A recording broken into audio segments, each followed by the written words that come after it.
Hopefully, if we can get the stream early enough, I want to watch it, the multiverse and Asian Mom's Multiverse Adventures as soon as possible. What time do you wanna, do the Gundam stream tomorrow, Matchstick? It's gonna be at 8, right? 8:30. 8:30 Eastern. Oh, it's 8:30. 8:30 Oh, so Eastern. around 5. Hopefully, we'll be done at 10:30. Well, How long is them? Well, like usually, like the longest Matchstick streams usually goes like a little over 2 hours. At worst, it's 3 hours, but I doubt it's going to be for this. Yeah, so. Yeah, because we're talking about the Battle of Odessa, crazy Odessa. zombies. The zombies and everyone. Yeah. Alright. Everyone can hear us now. So, hello everybody. I am Cengiz. I am professional streamer. This is my actual voice. Unlike what Ninjato says. This is how I actually talk. Okay. You got the Stevie Hayes filter on. This is not the Stephen Hay filter. This is just typical Asian accent. Asian accent, no, just the general accent of the Asians.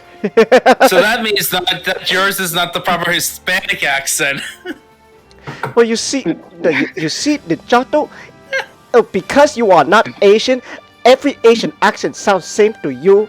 Typical of you white people. No, but we Asians, even though it may sound similar, it's different. We can tell difference. See, Stephen, I can tell difference. Stephen, he Chinese. Cengiz, And that means I'm Korean. And that means he's dirt. Well, well, see, you see, the Cengiz, any Asian that isn't Korean must be the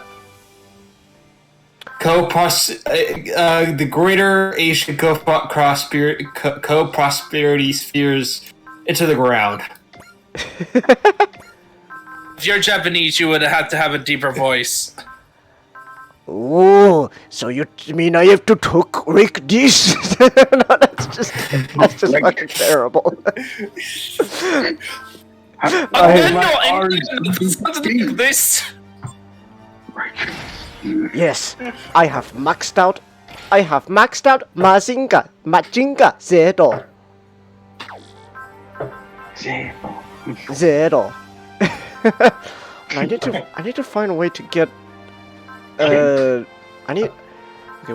where are you, Koji? Koji, I need to. What's something here that I could raise your morale with? I want to get Mazinger Zero earlier. Focus over limit. There's give him focus over limit and just give him like attack, morale attack. Yeah. Where's like focus plus attack. Focus plus attack. And focus plus defense. Oh no! Wait. Oh no! I have to have maximum. Okay. Yeah. So now you have like a focus generation. Ah, I see. Actually, wait. SP. I would like SP. Yes. Thank you very much. If you haven't noticed, I've been watching a lot of Stephen Heath's videos lately. I just do that in my spare time every once in a while. I just watch his videos and it's just I still always get cracked up at his latest video. Well, now is it his latest video? Actually, I don't remember. It was one of his latest videos. Comparing your cousin to... No, it was don't date until after, don't date before college. So it's like, Steven, 24 hours every day, you have to dedicate at least 20 to studying. That's not enough hours to sleep. They sleep faster, eh? I love that joke so much. Just sleep faster. Oh hey, I got a secret scenario. Oh nice. Oh okay. Oh yeah, this is the one that you get for. Then you must have gotten like a couple kills with Melda, and it's And you got Yamato up high. Yamato Hanga. I said enter. Hey, it's Ian. I love Ian, by the way. Ian from Double O Ninjago is great. I love this man. This man is probably one of my favorite the characters. Middle Eastern country got destroyed. This man right here, Ian, he is probably one of my favorite characters. I just love this guy because goes to our federation. You know those meme of like, all right, so if you press this button, you blow up a Middle Eastern nation. And it just keeps pressing it. What? Stop! You're pressing the button. Stop! I didn't even tell you what you get out of it. Well, I mean, like, I think, like, at the point of Double O I stopped at, they're no longer blowing up Middle Eastern countries because they destroyed their big laser cannon. Well, they already destroyed, like, how many countries? They destroyed all 5 of them. Let's see. They destroyed, what was her name? The princess, Marianne. The waifu. They killed the waifu's kingdom. What was Ninja? I mean, not? Marina. So they destroy, Azadistan. They wiped that off the map. They wipe off several other countries off the map. The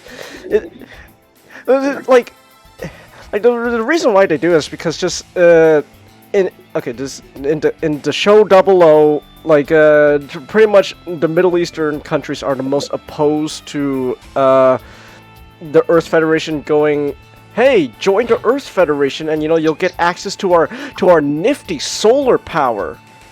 But we don't want your solar power. Well, that's too fucking bad. You better join or we're gonna kill you. Well, you see, you either get power or you get solar powered. So it's like you either convert to solar or fuck off. Literally. You either convert to solar or solar converts you into dust. You either convert to solar or we go all First Crusades on your ass. Alright, okay, I keep forgetting which ship has a resupply. I know Zimmerman has it. Zimmerman. Yeah, Zimmerman does. Who else? There's someone. I think Shingetter Dragon gets it. Shingetter Dragon? I haven't paying attention to Shingetter Dragon. I think so. Check press 1. One is menu. Space custom. Okay, so this is just to upgrade. I guess. Darn it! Is there? No. Press. Man, press. Yeah, press 1. Okay. There again. Yes. How about space? No, that's to select. Wait, is it? Wait. Wait. Exit out of the menu. Space. Oh yeah, no, Oh. that's to. You know what? Then fuck it. I think it could also be Ray Callion? Rockylum? Alright. No. No? No. Like, because. Oh no, go ahead. All I know is the Garanshis. The Garanshis has. Resupply. Right. Okay, then who else has Disrupt besides Yamato? Disrupt? Nadesco C. Nadesco? Yeah. Alright. Wait, hold on. Then in that case... No, come here. Nadesco...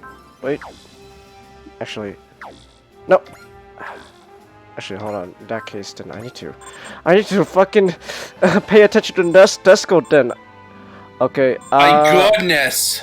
Well, because I haven't been using the Nadesco. Nadesco's been off in AD dimension doing whatever. So I haven't been paying attention to them. Here we'll just do half of everything for now. Yeah, look at we got. Including their weaponry. Yeah, including weaponry. Let's just do half for now. And we got the custom bonus and stuff. So there we go. All right.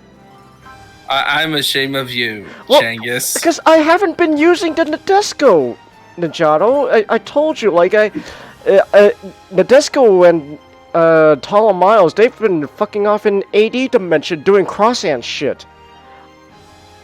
A correction. Cross-Edge and Brave Express my Gain. Yeah, stuff. but if I stick with the Yamato in the UC, I get Mazinger Zero.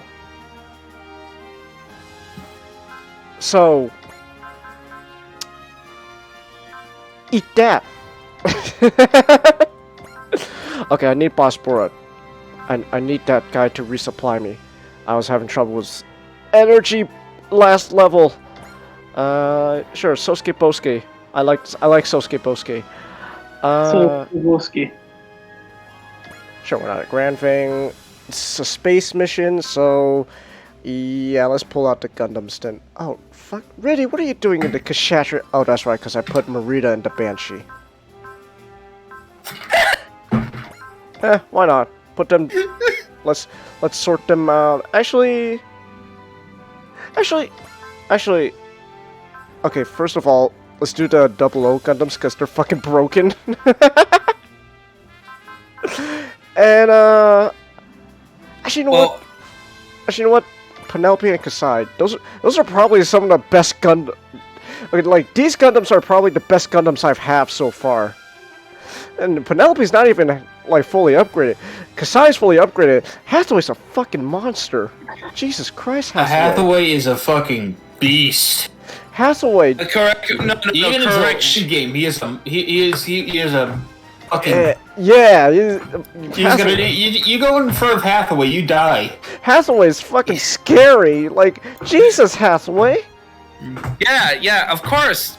Because he's a terrorist. Hathaway, you scary. Damn. Because Hathaway's a terrorist. Like, what do you expect? Well, he's not a terrorist in this version, because you know. Because he got bright slapped by Amuro. This is good. Amuro was allowed to bright slap him, and and he had to deal with Benager's crap. Okay, actually, this is good. This is a good setup. Yeah. This is my OC named Benager. Okay. Yeah, you haven't even seen Unicorn yet, though. We need to actually, God, we need to really put some time aside and actually like watch these shows. Yeah, like finish up our brave police J Decker. Oh, that's right. I was showing you guys J-Deck. Oh, more chameleons. Oh, god damn it! It's their warships. It's another warship level. Oh. They're weak though. The best thing about this level is like all the enemies give you like large amounts of cash. Yeah, and oh, okay. And also, Changus, they're weak. Okay. They're pathetic. Okay, so they're not like the last level where, oh my god, it was just nothing but warships. No, of course you're going to be dealing with nothing but warships. This is the final stretch, and you're in Star Blazers now. This is a final this is like a secret scenario. This is just for fun. Oh, okay. Okay. Okay, they're shit talking us. All right, everyone's just shit talking now. I feel like a pirate or something. Ah, damn it! I should have used a crossbone Gundams then. Yeah. I didn't know this was gonna be a crossbone level. Because it's Gamillan, so it's like, oh, is this a battleship? You know, a spaceship Yamato level. It's like, oh no, it's a crossbone level. The context was that they were raiding. raiding a convoy. Well, I was too Yes. busy. I was too busy explaining to you why I'm not paying attention to Nadesco because Nadesco's been fucking around in AD dimension. No, this was before you explained it. Explained it. This was before. This was during the opening cutscenes. Well, I was busy talking about something else.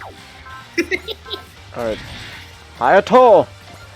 Move forward! And then, yeah. Let's just let him stand by there. Okay.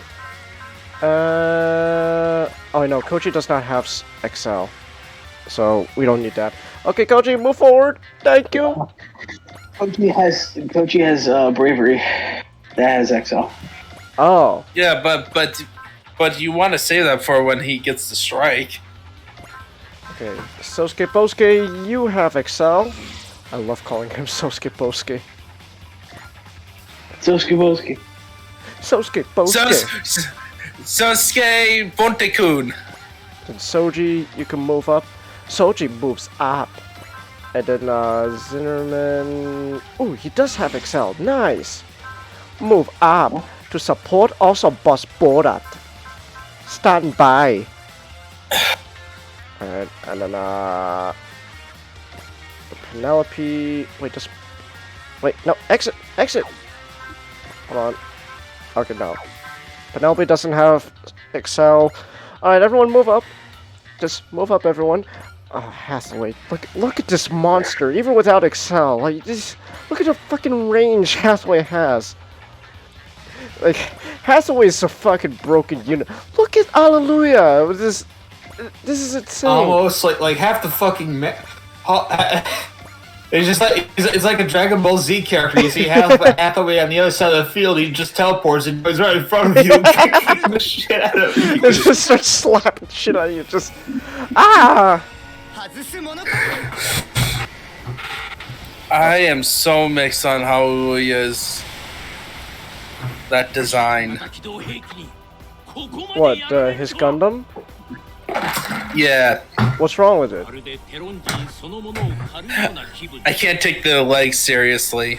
Well, because they're not meant to be, you know, legs. They're just literally giant boosters attached on to make him faster. So there are attachments, right? They technically are, Yeah. but you can't. Okay, that makes sense. Yeah, but you can't take them off though. Oh, But in the game, you can't take them off because that's during a certain port. Yeah, during a certain part, that's when like the Sabanya and the Hurt get damage upgrades, and the damage upgrades just is just what shows up as aesthetics to us. But it does more damage, you know, in game with the numbers.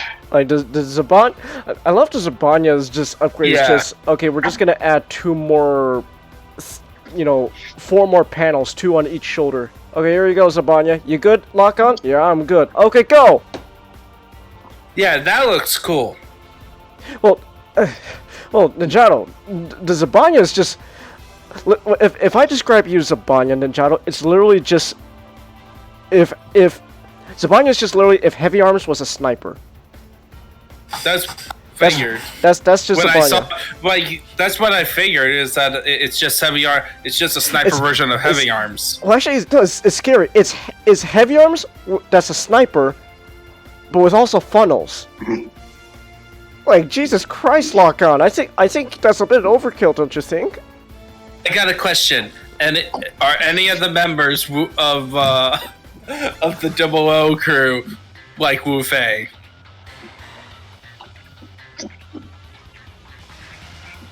I mean, closest I can say is like I guess the closest would. Terrara. Yeah, Tiaria, but Yeah. but in a different way though, like, because Wu Fei's just okay. Wu Fei's just a fucking idiot. Well, if we're talking about like an idiot, not really. I guess the closest maybe just a Setsuna? one. Maybe, but that's a big maybe. That's a big if. Setsuna not really stupid either. Yeah, well, when also I think I should also highlight is like he is an idiot. He's might makes right. He's also underdeveloped, the most underdeveloped character in the That's no one. Oh, good. Okay. Yeah, Double O has very developed characters. Good. Well, Good. I'm yeah, looking forward to when I actually, ever get to watch it. Like a lot of people say, so like a lot of people have to say that Double O is kind of, in a sense, a spiritual successor to Wing. In some ways, I don't really see. I can see some reason for that, statement. Other reasons, not really. I think it's mostly just how Double O has a better team aspect than Wing. Well, yeah, because the thing is that that Wing was just like you got individual operatives who are more or less. Yeah, they're supposed to work as a team, but they operate like individual assassins. I love the Grand Ving. Yeah. I love this thing. Fucking kicks the energy ball like a fucking soccer ball. Yes, I call it soccer. We're in America, bitch. I call it soccer. Yeah, it's superior. It's superior to European football. Why? Because it has a cooler name. I call it soccer. Football's something else. Deal with it. But like, no, but like really, Ninja, like, I don't think anyone in Double O is as bad as Wu Fei. Like, good. Like, I'm gonna be honest, Ninja, Wu Fei is just, he's a special breed. Yeah, I know. He's a special breed. Wu Fei is like. Wu Fei is special. Like really, the only interesting thing about Wu Fei is knowing why he calls his Gundam Nantaku. Outside of that, he really is just an asshole and a hypocrite. Well, like, yeah. Okay, but like the thing is though, like, I think the worst part about Wu Fei for me is you can understand why he is the way he is if you read the supplementary material. Yeah, that's like they don't cover that in the show. Wu Fei's biggest problem is that in terms of writing is that he's underdeveloped because he is meant to be the archetypical strong guy or powerhouse where he will win. He is like the one of the most powerful member of the team of like a hero team. Like if like they're clearly the cast the Gundam cast of Gundam Wing is based on a 5-man band where you have Hero as like the main character, who's also kind of the leader because all the other characters look up to him. But then you have Catra, who can be the brains or the heart, more on the heart, and then Troa is the brains, and then Duo's the Lancer. But then you got Wu Fei, and he's the strong guy. And what the stronger guy does is that, yeah, they're the most competent member in the team, but the interesting thing when you have a 5-man band is when they interact with each other. You really get to see the character dynamics when they interact. And Wu Fei is like, yeah, I'm the strong guy, but also I'm the most antisocial member. I don't want to deal with you. Nataku and I are gonna go dish out our own justice. Wu Fei, come back! No! Okay, well, there goes Wu Fei. Yeah, like there needed to be more adventures with him. Not like interactions as in, oh, we're in the same prison cell, but actually full-on adventures with him with the rest of the cast. So you can understand how he interacts with the rest of the team. Yeah. Ooh, missile pod attack. Oh, come on, come on. Hey, you know what? This is good enough. It's just Do it, Hathaway! Hyper reaping you! I like outside of like the Sally confrontation, the really only like definitive moment he ever had was in Endless Faults, where it's like Hero dropped his arms because he realized that like fighting you is pointless. I don't need to prove anything. I just need to go save Relina. Yeah. And, Relina, baby, and, like, I'm coming! The only other thing he did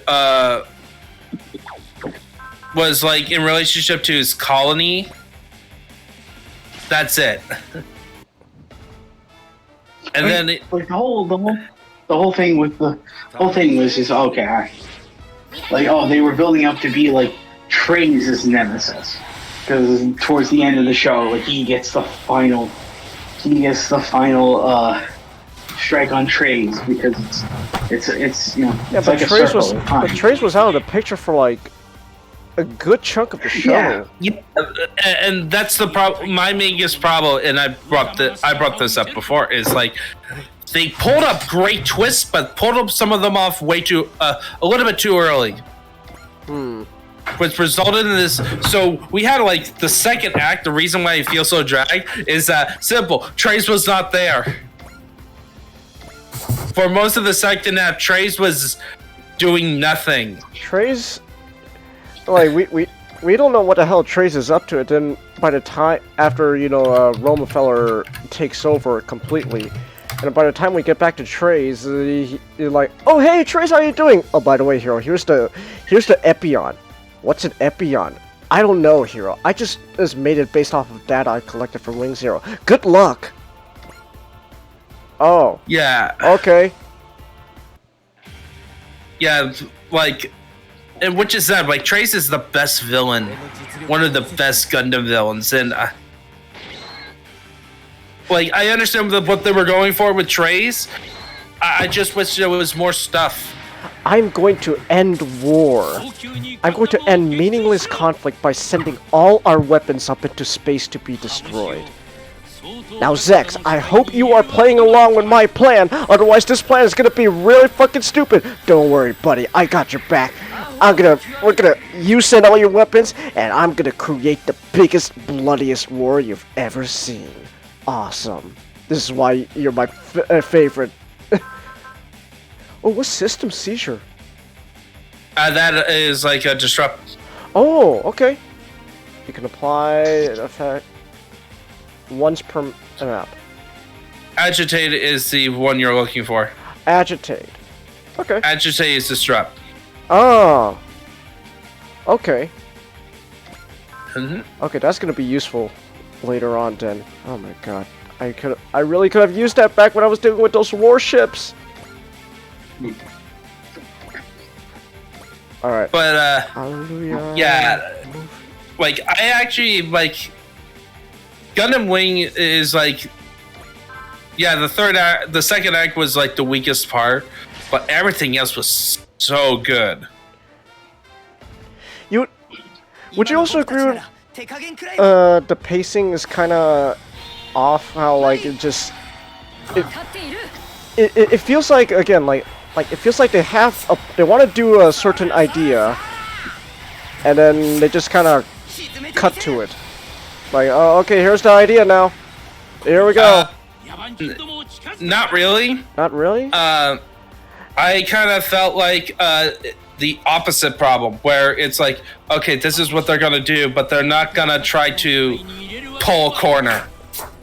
They put themselves in a corner, and they spent a lot of episodes trying to write themselves out of it in a logical manner.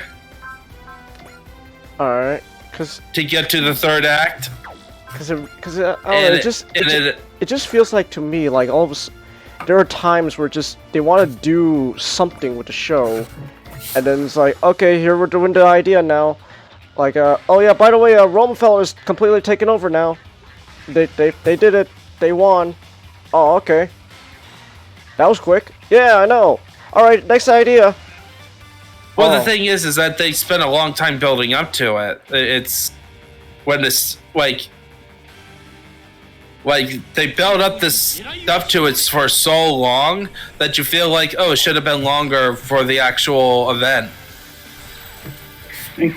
It's like people talk about the I hear about this like recently because so in One Piece, like the big current arc has pretty much been concluded, and apparently when it comes to these big arcs, because it's weekly, where you spend a long time building up this one aspect of like, oh, the big bag is this strong, and then all of a sudden in one chapter he is defeated like completely, and then the next one is, and people go, oh, that's kind of anticlimactic and kind of quick, until you take into the context that you're reading it weekly, and if you're just binging through it, you realize, oh, it's actually properly paced. And I feel that's kind of what Gundam Wing is a lot of the times, is that when it comes to specifically the second act, they did some cool twists, and they spent a lot of it trying to write themselves out of the corner without feeling like, oh, that went by quickly. But then when it gets to the moments like Relina has her own country, and then boom, that country is no more, and then boom, Relina is now part of the system for about an episode, and then boom, Trace has taken over. Like it kind of feels like, well, I mean, there's that, but also it kind of feels like just, I don't know, for me it feels like sometimes things just happen all of a sudden, like okay, we haven't been, like, so, like, we were in space for quite a long time in Wing, and, like, okay, we're following the Gundam boys. Okay, hey, we kind of forgot about Relina. What's she up to now? Oh, she literally has her own country now? Oh, okay. Well, yeah, because... Yeah, but that just, like, makes sense, because it's still a living, breathing world. Like, the... I guess maybe for me, I don't know, I kind of wanted to see a bit more leading up to, oh yeah, Relina has been working on rebuilding her country than just, because it just felt like just, you know, what's Relina up to? Oh, her country's back now? Oh, okay. It was already back, like, since, like, episode 13. Well, Zex... 13... Well, no, Zex liberated it, but, like, there was no indication, like, Relina was gonna go back to, you know, actually lead the country for a while, so, like, it just felt kind of... It just kind of felt abrupt to me, like, just, oh yeah, here's Relina. She's... You know that country Zex freed a while back? Yeah, she leads it now. Oh, okay. That... Like, for me, that doesn't sound implausible.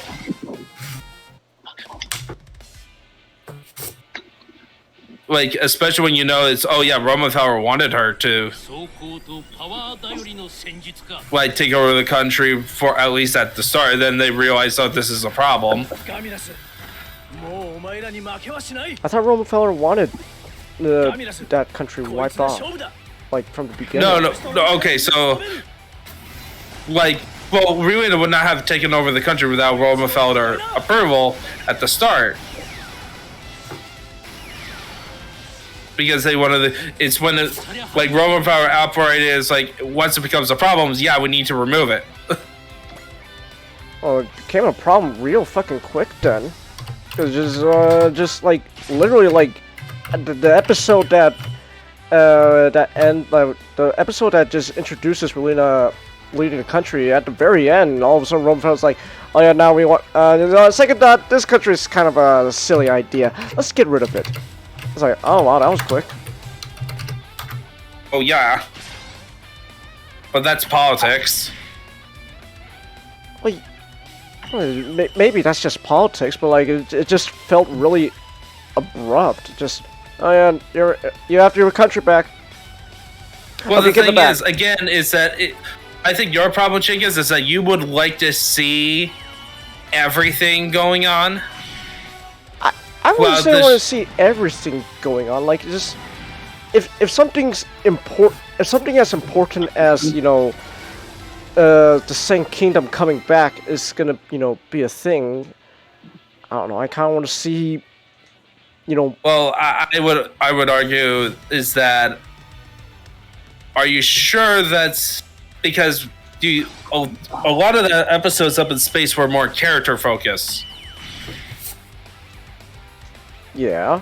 Up there, so we need you needed to build up on the characters, and remember when it comes to shows, you have a limited time slot. Like you have to focus. You can't just do the everything. You have to. Focus. I understand that. And the problem is when you focus on more on the world building stuff, or seeing oh, this country exists is the least interesting part of the stories. No, I wasn't talking about world building. I was talking about just Relina just all of a sudden just okay, country's in their hands now. Good luck. But here's the thing, the process of Relina getting her country back is not the interesting part. Well, no, I'm not saying you need to dedicate an episode. Just it felt like there was not much explanation. Like it's just here you go. Good luck.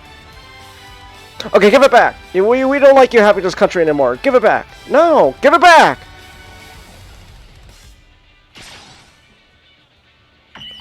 To me, it sounds like you're just wanting you want a cake and eat it too. Okay. You want to have something. But you're saying no, I don't want to have a dedicated whole episode, even though even if you give any explanation of how Relina gets her country back, it would still require at least half an episode to do it. And there was a lot of stuff that was going on setting up.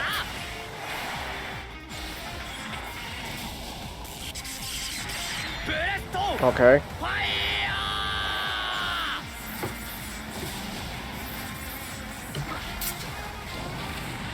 I don't know. I just didn't have that much of a fun time with Wing, to be honest. I think maybe that's just the main issue, really. Maybe that's what it is at the end. I just because you always hear oh man, Wing is that's the Gundam series we were introduced to. I love that series. Okay, I want to watch it. I'm gonna be honest. I've seen better. It was sort of a slog when I went through and watched it. I think because I told you, Chingus, that Wing's battles are not really that interesting. Yeah, it's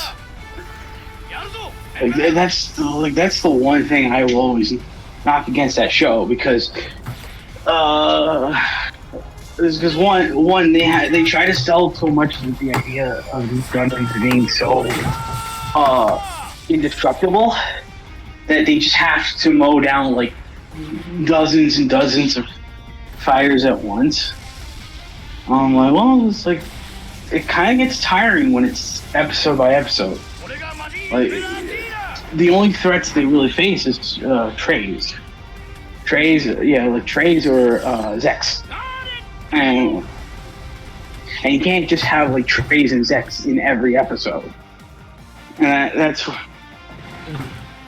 in Gundam Gundam 0079, you had Rama Raw, you had Makuve, you had the Black Tri-Stars.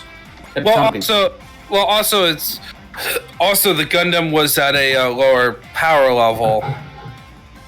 And we just had a bunch of fucking people. They could overwhelm the Gundam. Okay, no, but in the original Gundam, though, like, yeah, the Gundam wasn't as strong as, you know, the bullshit in Wing, but, like, for what it was in the context of that world, like, compared to, like, your Zaku 2, like, it was wiping the floor for quite some time. Of course. I'm not saying that it wasn't powerful. I'm just saying, like, in comparison, like,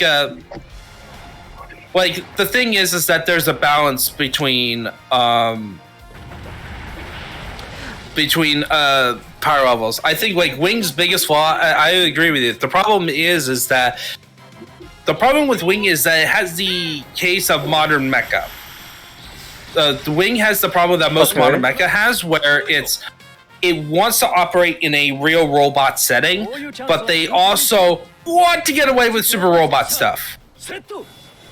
They want to throw in their super robot in a real robot story because they know that real robots is very niche. Like, if they want to go ultra realistic, because it's harder to write and people are not interested. Not a lot of people are interested in real robot stuff as compared to Super Robot. Super Robot is actually more appealing, but the problem with Super Robot is that it has a perception of not being serious enough, and so they're trying to find a way so that they can tell serious stories but still have that super robot-y attitude in there. Like the War at the Border show. Remember that one? Anime Warrior? Yeah. Well, that was pretty real robot as it gets. I mean, from what I saw. It has that cute AI thing, and that's not a super robot per se, though. It had that attitude. Okay. It doesn't mean when I say like real robot elements, it's not just the gun or this robot is uber powerful or we have a power system. It's an attitude, like a tone thing.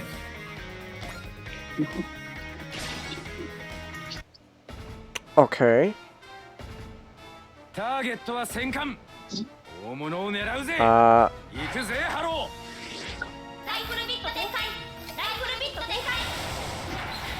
Huh.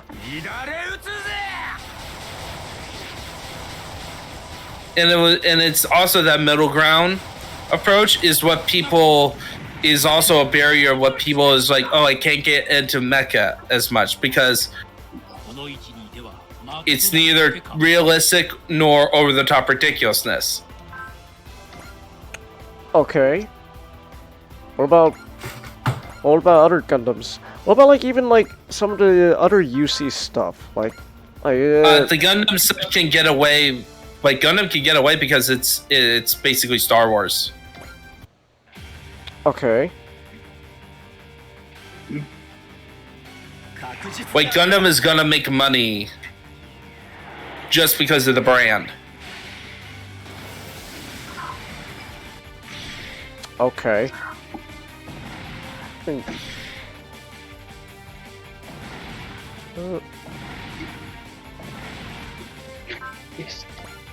on, where do I go? Shit. Actually, no, you could go here. It would have to be like a absolute disaster in order for Gundam to falter. Well, that have to be the case. You just have to beat Gundam in the early 90s for it to falter. That was the whole period. Like, that's how we got G. It's because Bandai wanted to jump the shark. So they're like, we need money. It's like, what happened? Where's the money? we're just gonna start selling these things for children. It's like, no, you're Mr. Money you're Tamino. denying the soul of the show. Where's the money, Tamino? Where's the fucking money, huh? Bad, I said you're too good for it. Where's the money, Tamino? You Where's the can make fucking your own money, money. shithead? Oh, Tamino-san, just in Japanese, translates from Japanese. Oh, he's down there somewhere. Let me take another look. Tamino puts in his resignation. It's like, oh crap, we need to make our own. It's like, okay, let's start G Gundam. Okay, it holds us a little bit. All right, what's the next one? Wing. Good. I mean, at the end of the day, like, despite the complaints, like, Wing was successful enough. So. And it mostly holds up. Like, it's really good. It's.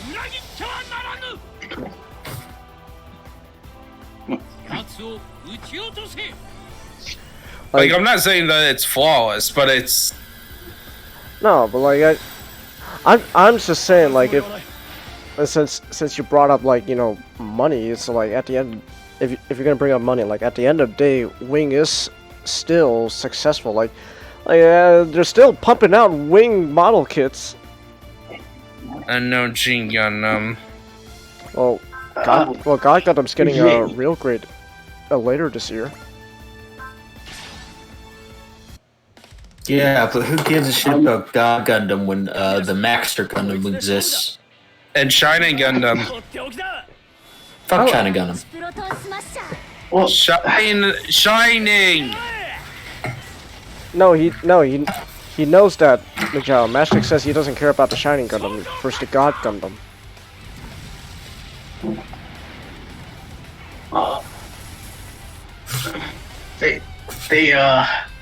They're releasing an update on the high grade models for the V8 and the Broncos. Oh.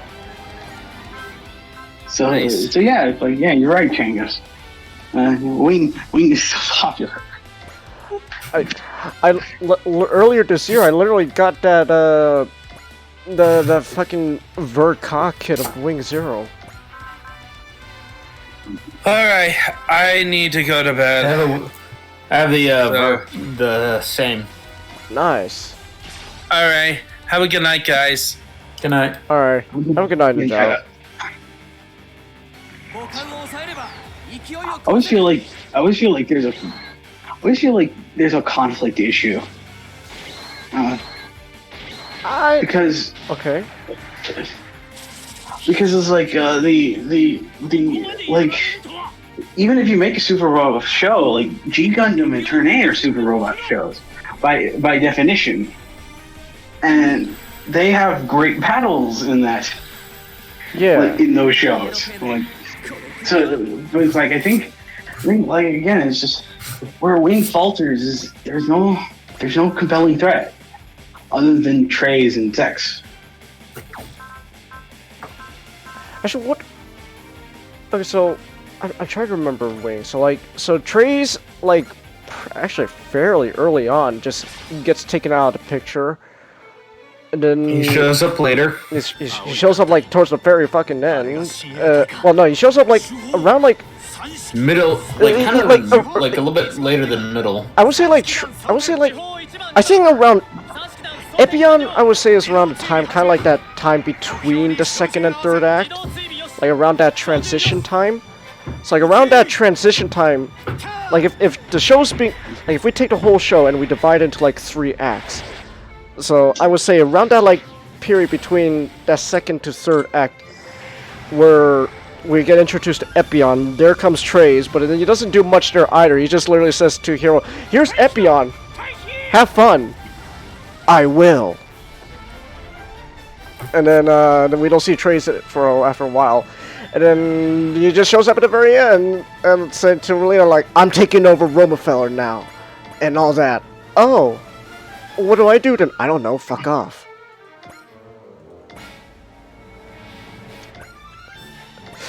And then I'm doing what the children call a jack. and then Zex what was it? So like, so Zex eventually. I haven't finished it. Oh, you haven't finished it? Wait, how far are you to wing? I dropped off. Don't worry, let me check. What's the last thing you remember? I don't remember. Okay. Well, I'll just say this then. It's not really a spoiler before, so like. Shit, I didn't write it down. Ah. It's somewhere. Ah, fuck! It's somewhere in the 20s. 20s. So then what? I think at that time. I think around that early time. mid 20s, I think. Okay, I think around that time, then Zex is no longer part of Oz. I think. Yeah, I remember Zex going like, "Yeah, no, yeah, no. I'm not a big fan of those little drone shits you have there." Yeah, fucking mobile dolls. Get that shit away from me. So Zex just decides, you're doing drone shit? What's this, you're doing drone shit now? Fuck off, I'm not part of Oz anymore. I'm gonna go against you guys, then... Oh, go ahead. I'm sorry, drones? Do you want me to kick your fucking ass? It's like, so I'm just gonna fight, so I'm no longer part of Oz, I'm gonna fight you guys now, because you're doing drones. That's cringe. And then, and so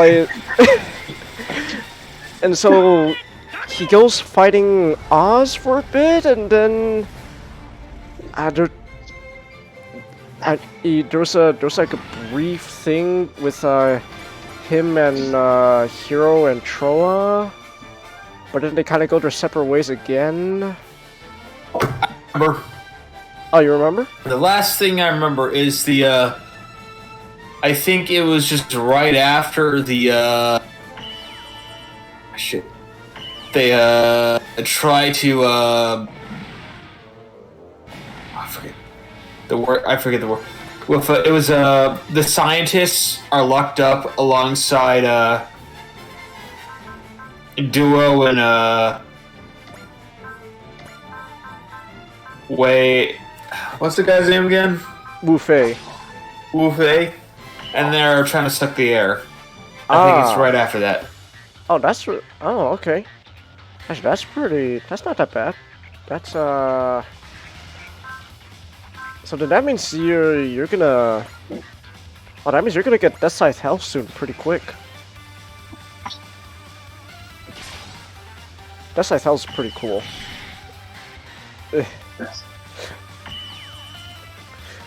I don't know what is this.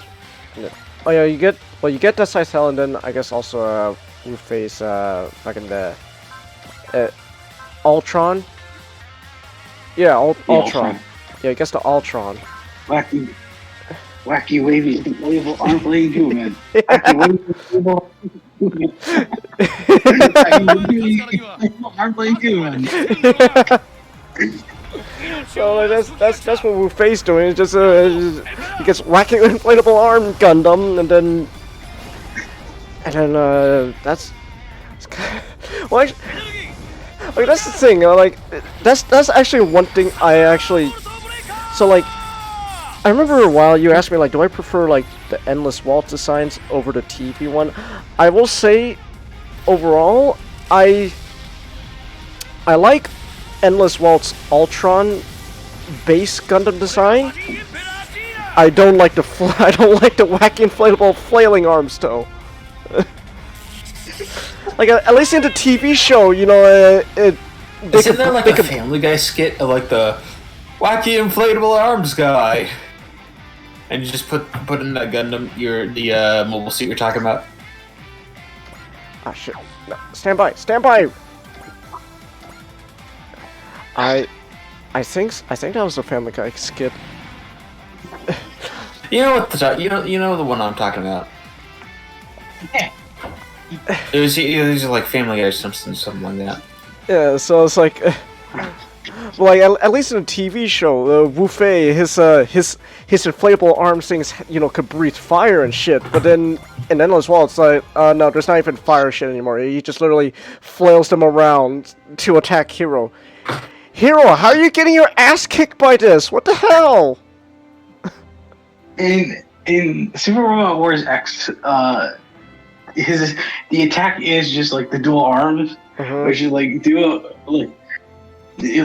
Wu Fei just picks up, like he grabs the enemy unit, picks them up, and then just rips them in half. But that doesn't like you think that would kill them, but no, It doesn't kill them. It's like it's the animation does not reflect what happens in the game. So it's like, I forgot I named my fleet emotional female. that was literally just a spur of the moment name, just emotional female. Alright, let me save. Thank you. Holy shit, that's a lot of fucking money. Good god. Well, might as well get more money. Who do I not use so they can make me money? I guess you guys. No offense, I just don't use you guys. Yeah, you guys go make me money. And then the simulator... let's see, who needs... why not? No. And, yeah, okay. because I think, like, it doesn't have to be like, oh, the villain has to be like some serious threat that's just going to undermine the hero. It's like, no, it's like Dolo has Patrick Colasar. God bless that man.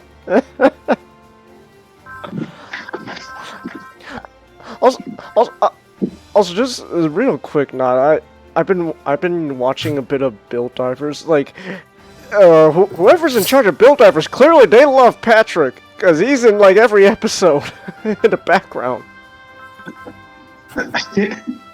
It's like every time like I'm watching Build Divers, like, oh hey, that's Patrick. Whoever's behind the show, you are a man of culture.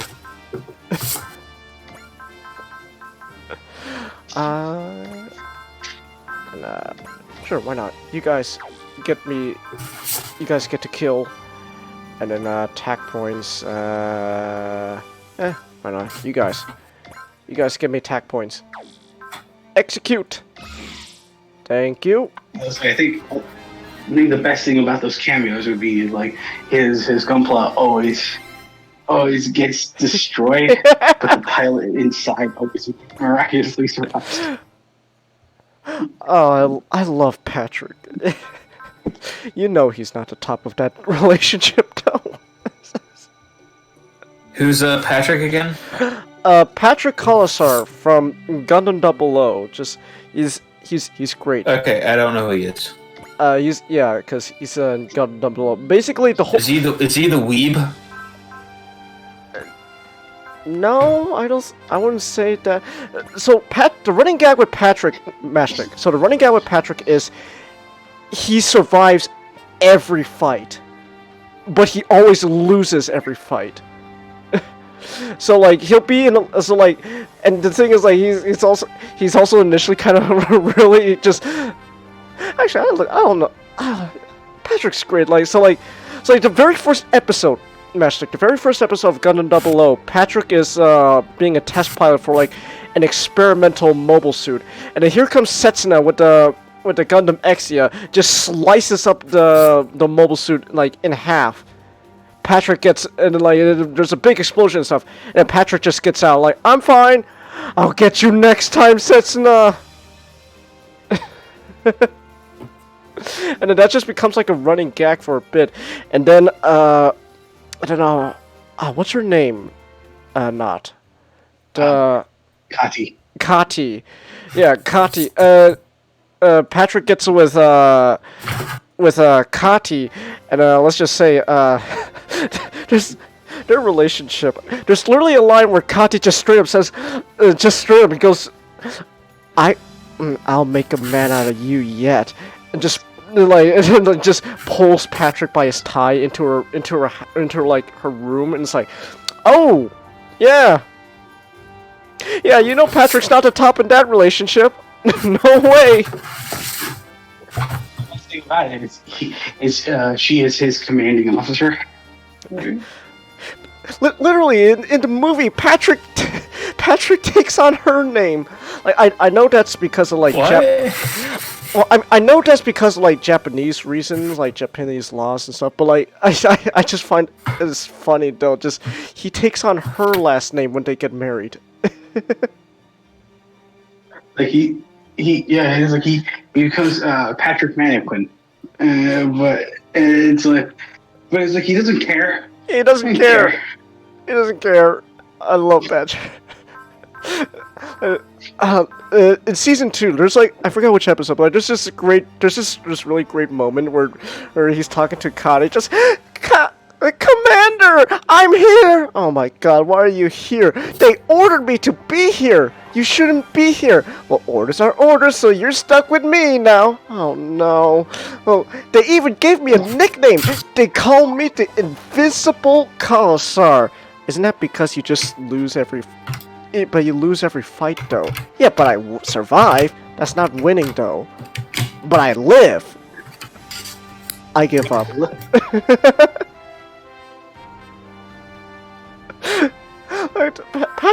Patrick, like, I love that man. And then there's fucking Graham. Just season 2, he's like season 2. Graham Allen just becomes a fucking weeb. Just I'm now called Mr. Bushido. Why? Okay, so that's the guy I was thinking of. I'm now called Mr. Bushido. Why? I don't know. I literally did not come up with this name, by the way. Everyone else started calling me Mr. Bushido. I just decided to call myself that after everyone else did. Why did everyone else start calling you Mr. Bushido? I have no fucking idea. I'm looking at the character art. Uh-huh. Why do all the guys look like girls? By Shonen. Like fucking a lot of them look like girls. It's called by Shonen Matchstick. Be Shonen. Be Shonen was big during the 2000s. Oh, you kind of had to deal with it. Oh my God, I have not done anything to Tieria whatsoever. He's still a pretty good unit. Tieria's pretty good, and I have not done anything to him whatsoever. Jesus, these double O Gundams are broken. One of the jokes about Terraria is that he looks so. He just looks like a girl so much that he can just pass off being one. He literally did. Yeah. There was an episode where he literally was passed off as a woman, with full on tits and everything too. Have you ever seen Gundam Double Zeta? No, I haven't seen Double Zeta yet. Oh, you there's an episode like that. Oh, that's great. Where like 5 guys go to try to save the girls of the series by dressing up in drag. That's fucking amazing. And it does succeed. I don't remember. I think it succeeds for a bit, but it fails ultimately. Okay, that's great. Alright, there we go. The Banshee is fully upgraded. There we go. I got really good Gundams now.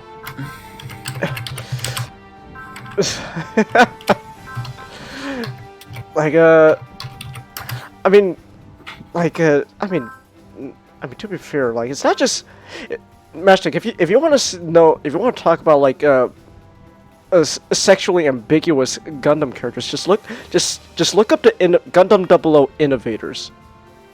Just look them up.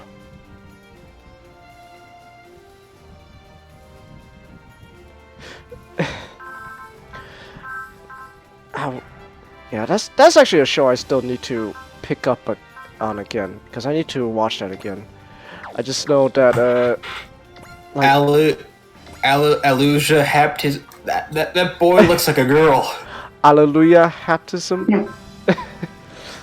Baptism. I think out of all the Gundam pilots, I think the most masculine out of them, which isn't saying too much, is probably Lock-On. Like actually I can look him up right now. Wait. Okay, here we go. Here's our Gundam pilots. There's you know, they're bust, but whatever. So like there's Setsuna. After he gets his glow up in the movie. So there's Setsuna. And then there's our boy Lock-On. Okay. And then oh, here we go. There's Alleluia. And then there's Terraria. Look at that feminine feature. Oh my goodness. Look at how round those cheeks are. There's a woman. That's a woman? No, that's a dude, man. Actually, hold on. A cute woman. That's a dude. What a handsome man. That's a woman. What a cute dog. That's a cat. I refuse to acknowledge that person has a dick. I mean, okay, wait. Okay, hold on. I gotta look her up again. I haven't seen it yet, so I don't have to acknowledge it. Okay, hold on, real quick before I continue. I gotta look up that one innovator again that looks just like fucking Terraria. What was its name? Hold on. Oh, that's right. Look in streaming backroom. In streaming backroom. Okay, yeah. Give me a minute. Let me. Discord, pull up. That's amazing. Why does he look like a? Why does Judo look like a grown-up version of Fa?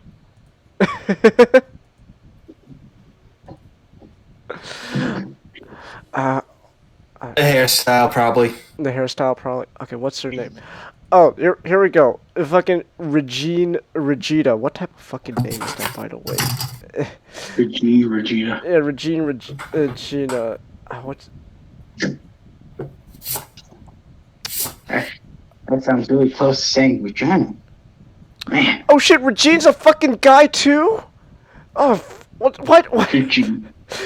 Okay, but I thought Regina was a lady because the voice actress for Regina in the dub is a woman. If it's a, I'm just gonna go by dub voice actor. So Regina's a girl now. Regina's it's like, cause like all this time it's like, oh, so Regina's just a female version of Terraria, cause you know, at least in the dub, she has a voice actress. Here, I'm gonna put Regina in the stream backroom. Like it's just literally just a short hair version of Terraria, but she has a female voice actress in the dub. So all this time I thought, oh, so it's just a female version. No, it turns out he's also a dude. So are all the innovators just sexually ambiguous looking dudes? Chang, But to be fair, you know, Chang has watched the whole series, doesn't realize a man is a woman. Okay. No, I know for sure. The only female innovator that I am 100% certain of is Anu, and only because Lock-On gets to bang her. I'm gonna look this up. Here, I'm gonna put Anu in the back room. Like, because innovates are like fictional. Like they're what I mean by that is like they're artificial. You know, just So I just find it funny. Like they're just oh man, these are really sexually ambiguous. Chagas finds out all the women he thought were men were actually men. Oh man, Mr. Rock is pretty hot. That's actually a dude. But the tits! She literally has tits! No, sorry, that's just a man with tits. Remember, there's no such to quote Ted. This is another suspect. This is another suspect filing quote, but it's not from it's not. What do you? What's so funny? Okay, hold on to quote Seth MacFarlane, not from Family Guy, but from fucking Ted 2. There are no such thing as girls with dicks, only men with tits. Yeah, no, Mr. Mark is just a man with tits. Oh.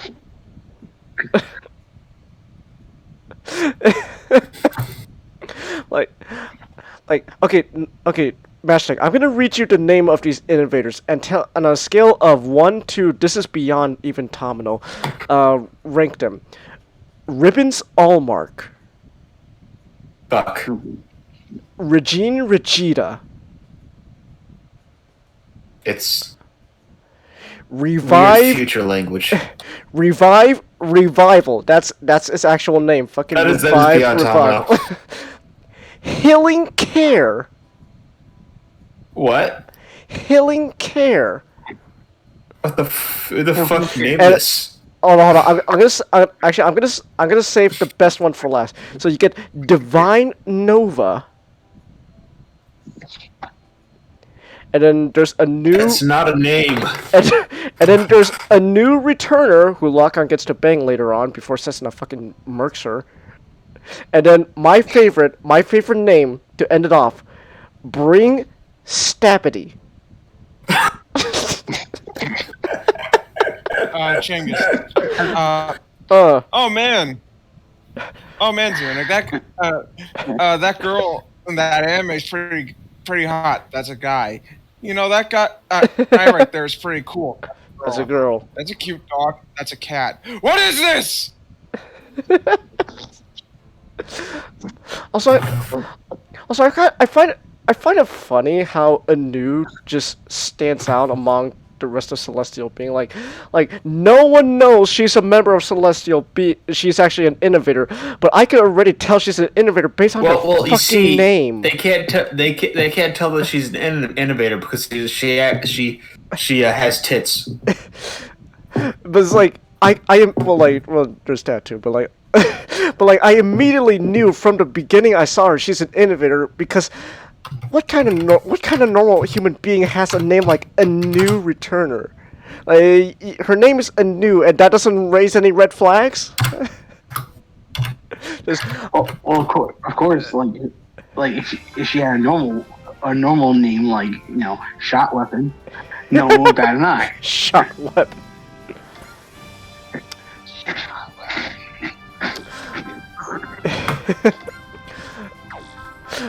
So yeah, actually hold on, wait, real quick. Let me look up Graham. Let me see. We gotta see the other guys too, from 00. So, okay, so here's Graham. Who is he? I'm Mr. Bushido. Why? Cause everyone calls me that. But nobody why? calls you that, Graham. No, that's the thing. Everyone. Yes, but I want people to call you that. No, Master, I'm not joking when I say he's called Mr. Bushido because everyone else calls him that. He didn't come up with that name. People started calling him Mr. Bushido in Season 2, so it's just like, guess I'll be Mr. Bushido then. For just this 1 second, I just wanted to be like, oh no, I'm Mr. Bushido. Okay, yeah, whatever. And then okay, where's and then here's best boy Patrick Colasar who takes on Kati's last name, Mannequin. Also, what kind of name is Mannequin? Oh yeah, we got a first time viewer, Evie Theodore 01. Hello, we are talking about how sexually ambiguous characters look in Gundam 00. And he's gone. Ah. And I'm out of here. So like, okay, let me compare real quick. So like, okay, here's Bright Noah, just to compare, like, men, like designs of men. Like, look at Bright Noah. Look at that man with his chiseled jawline. That is a fucking Chad right there. Beautiful. If I was gay, which I'm not, unfortunately.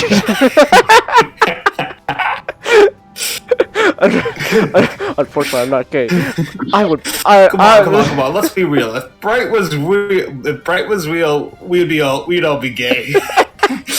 Look at that man. Oh, look at that man. Look at that jawline. I still want like somehow in the next 2 Hathaway movies, just very briefly.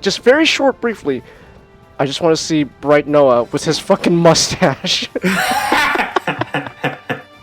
his porn stash. This is fucking porn stash just.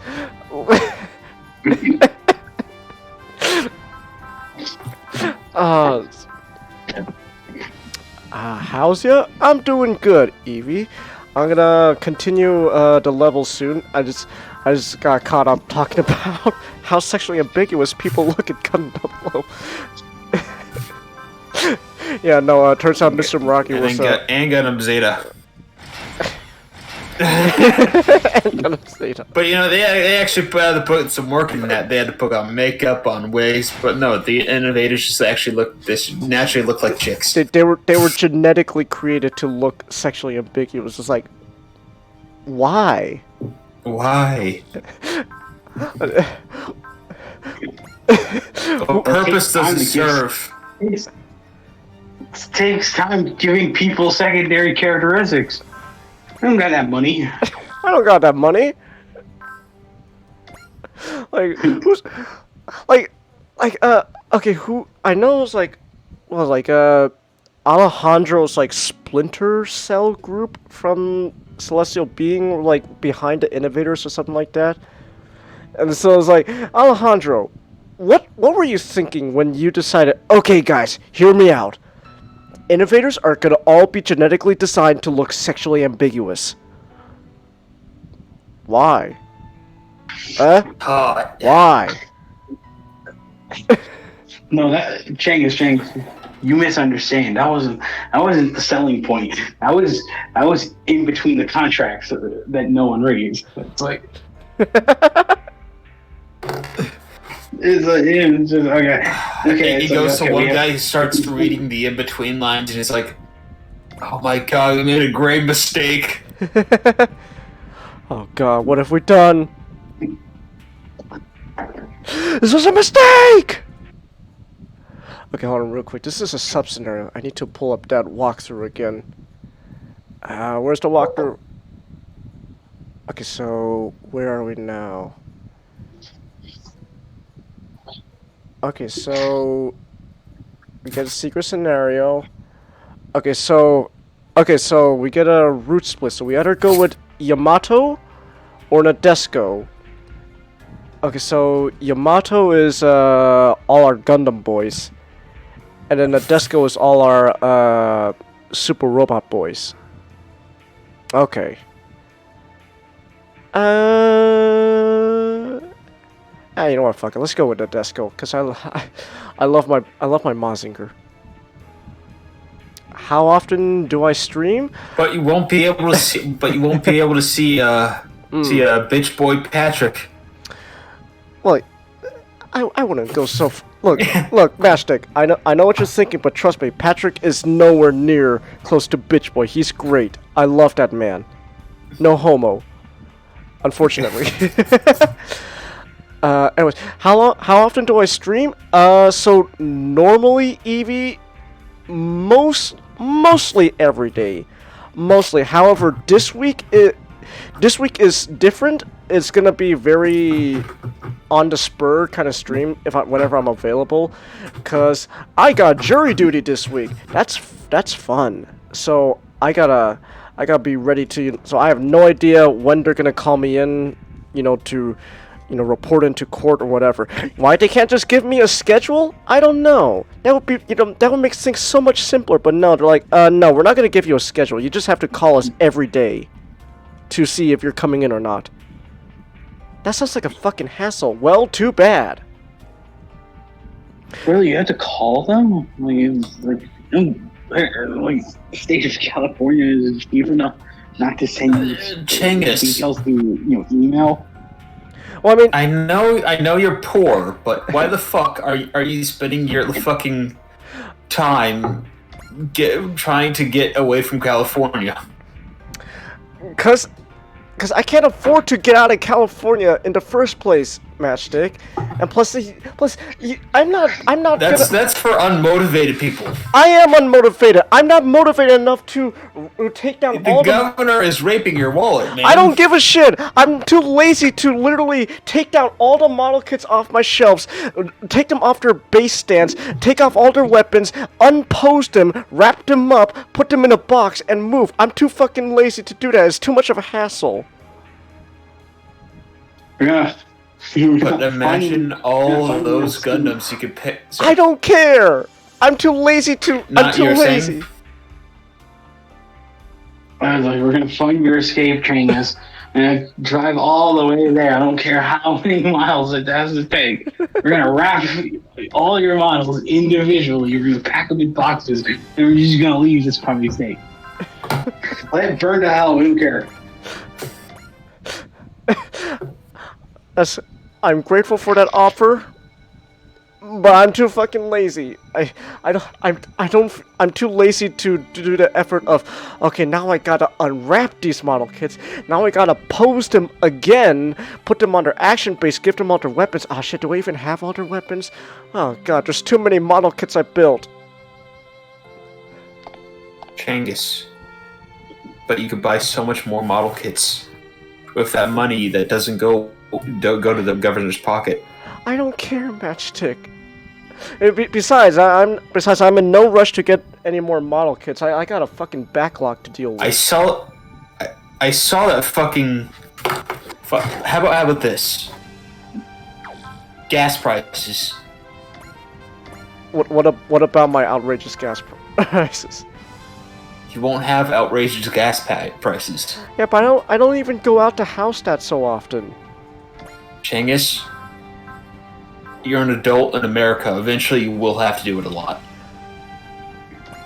I don't care. I don't want it though. It's not an if, it's a when. It's not.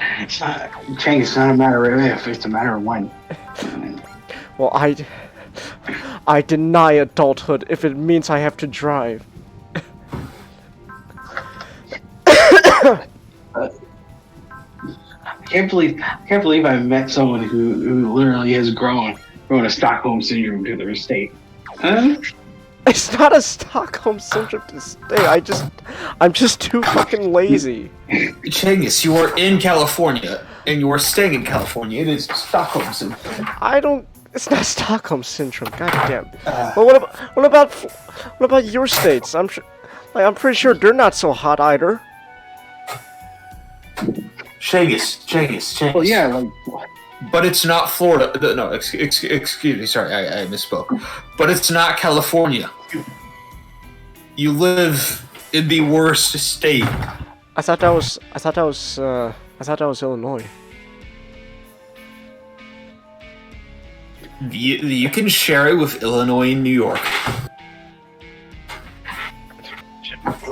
Admittedly, I don't like. Admittedly, I don't really like Miami all that much. I wish I could just live in Orlando. Or hell, Tampa. I'll take Tampa. But it's like I kind of want to stay in Florida, Changus, as much as that sounds weird to you. And I enjoy Georgia. Well, except I will never live in Atlanta. Well, at the very least, the part of California I'm in isn't too bad. It's pretty nice, actually. And how nice was those gas prices? Well, I don't drive every day, Matchstick. You're an adult in America. At some point in your life, you will. I'm not driving every day. God damn. Like if I'm gonna get some kind of job, it's not gonna be something I have to drive every fucking day to. That sounds like fucking hell. It's quite enjoyable. I like it. You like it? Yeah. I don't know. I don't like the idea of you gotta drive to work every day. You gotta go to some building and like a 2-hour drive away. Actually, mine. I have a lot more driving than most people's jobs. How long do you have to drive? I'm a housing inspector, so I drive house to house. Oh. Hours. Ah. It takes about a solid hour to get to my job. So. God, if there's one thing I do miss about COVID was the time where everyone realized, oh yeah, we could work from home. That's right, we could do that. But then now COVID's passing by real quick now, so everyone's decided, okay, I'm sick of that. No, working from home is a silly idea. Come back. Why? Well, because it's I'd love to say, but it is getting too late for me, and I got work tomorrow. You guys have a good night. All right. Yeah, have a good night, Matchstick. Yes. Move from California. That's how he fucking leaves. Okay. Oh, hey, anime guy. No, it's like during COVID, it's like yeah, you just work from home, and then now since COVID's lifting off, it's like, yeah, no, come back. We like working from home now. No, come back. But it's literally cheaper to work from home. It benefits both of us now. Come back. Drive your 2-hour drive to the office. Yeah, that sounds amazing. And I never got to work from home. I am sure it's false to other people. Like my dad actually quit his job because he wanted to work from home. So he switched companies. So he works for a different company now where they let him work from home. It's like because I think the last time my dad had to drive to work, he told me like it's like a 4-hour round trip. Like he's got to drive 2 hours, and that's excluding traffic. It's like without traffic, it's like a 2-hour drive to his office, and he's got to work like I don't know what was the your typical work hour shift. Like so it's like 9 to 5. Yeah, like around 9 to 5. Yeah, 9 to 5, and so he's got to pack up all the stuff from at 5, and he's got to drive all the way back home, and that's another 2-hour drive if we're not including traffic. However, this is California, which means there's always fucking traffic. So like my dad would like come home like you come home like around like 8 o'clock at night, and he'd just be dead tired. So he actually like after COVID started lifting, he actually decided, I'm gonna switch companies. I'm gonna work for a different company now that'll let me work from home. Oh, that clapping was from the game. Oh shit! I thought someone was clapping. I thought one of you guys were like clapping really quietly. It was like, oh no, that was the game. Oh, okay.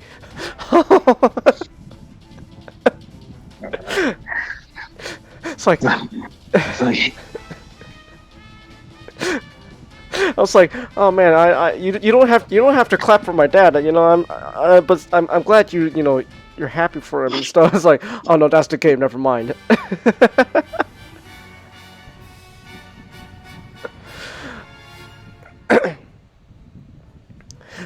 All right, Purple Malice. Yes, I know.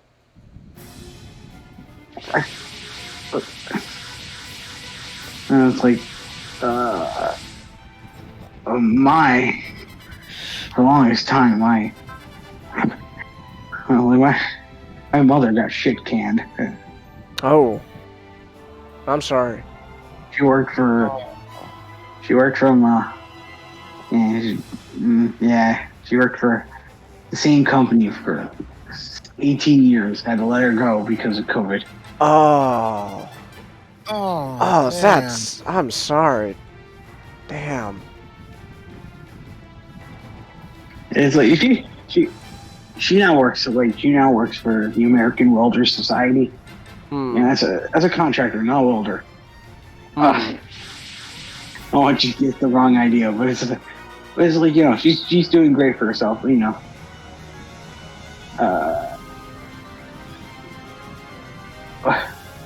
You know, Asian weapon virus. Our sons of bitches. They ruin your life. Well,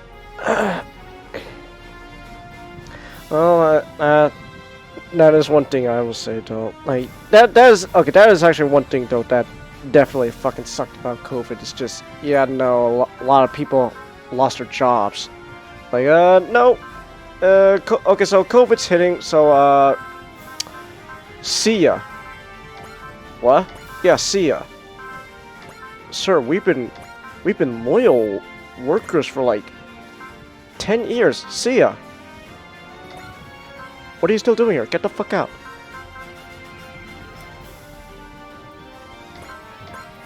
So yeah, that does fucking suck. I guess I might as well use the Ava units. Why not? Shinji and Ray. Sure. Let's go with that. Okay, so I need... Okay, so first of all my super robots get around near, boss. Cause good... Actually, oh god, they're all super robots! Oh, shit. Boy. Okay, this is... boy. The AV units you don't have to worry too much about, because they generate like energy. Oh right, they're oh my god, I forgot the term. They're the umbilical cords. Yeah, umbilical cords. The umbilical cords disappear.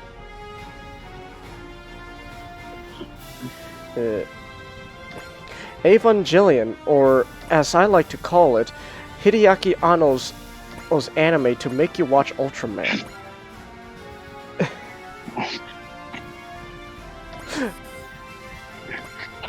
I guess it worked because I'm watching a lot of Ultraman.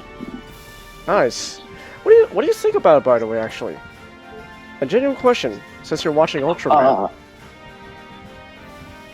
So it's like I'm almost done with Ultra 7. Wow. All right. Because every so often, what I would do is I would go to Best Buy.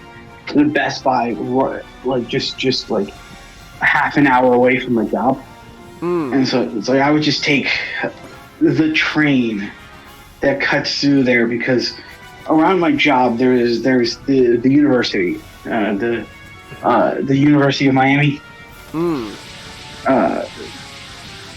So it's like there's a train there that cuts from downtown to Hialeah. No one wants to go to Hialeah. So I take the train to the opposite direction, going towards what do you call it? Going towards what's it called? Sunset. So it's taking the opposite direction. I go to a little strip called Dalen Station. It's just a bunch of shops. There's a Best Buy there. I go in there, every so often just to see what they have, and that's where I just pick up my. It is like, oh, okay. That's where I picked up Ultra Q. I picked up original Ultraman, Ultra 7, and I go pick up. Hopefully, hopefully they stock it because then I'll pick up like Return of Ultraman and then like Ultraman 8. Nice. They've just been like incredibly good shows. It's just I was never really like Power Rangers was always kind of like a fad to me. It's just like I never really got into it because I guess all the jumping around, fighting putty soldiers wasn't really grabbing my attention. And this was before I discovered my ingrained love for giant robots, so that didn't hold my attention. And it's like just several years later, just watching Ultraman, I'm like, oh man, this is some good shit right here. Yeah, Ultraman's great.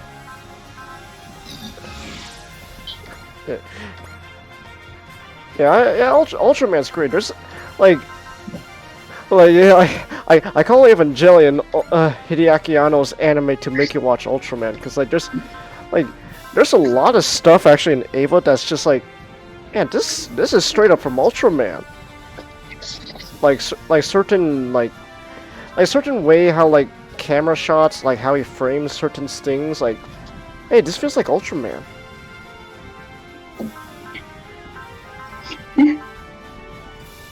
Like just elements he uses from Ultraman are in it, like the angels acting like kaiju, and the color timer.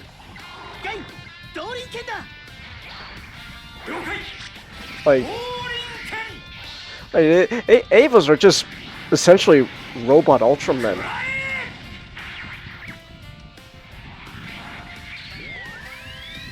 It's what I really liked about. I think it was just what I really liked about them. Just like they're super ultra, because no pun intended, ultra. But they're great. They're big both Ultraman and Eva are just like powerful beings that essentially have something that cripples them. Like they can't keep doing what they do forever. Mm-hmm. They have a set limit to do what they have to do, and that's how that's their Achilles heel. So I don't remember if this is true or not. I remember reading somewhere that I guess Super Raya, since he also created Ultraman. I think Super Raya said the whole color timer thing. So originally Ultraman wasn't gonna have the color timer as seen in Shin Ultraman movie, since that takes a lot of ideas, original ideas that never made it into the original Ultraman. So Ultraman didn't originally have a color timer. So I don't remember if this is true or not. I remember reading somewhere that they said they wanted to make a color timer because they wanted to differentiate Ultraman from Superman. Cause they said Superman he pretty much has no weakness, besides the obvious kryptonite. But other than that, there's not really much you can do to hurt Superman. And so they're like, well, how do we make Ultraman not come off too much like Superman, more like our own thing? And so how about this? He's like Superman, but he can only be like Superman for a limited time. He can only stay like that for a short amount of time. So now there's stakes now, oh shit, can Ultraman's really powerful, but can he beat the kaiju in time before he runs out of energy?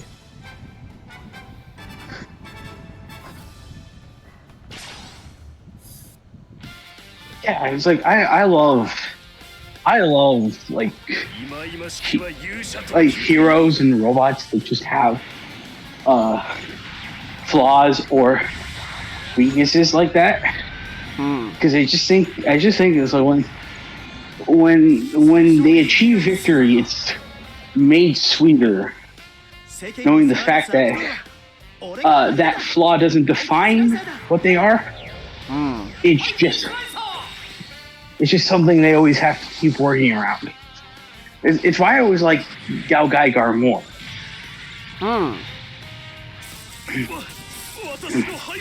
Because it's like yeah, like I really enjoy Mike Guine and Jay Decker. They're really good shows. But I think this is what makes me like Gal Gaigar a lot more. It's just like one like guy screaming.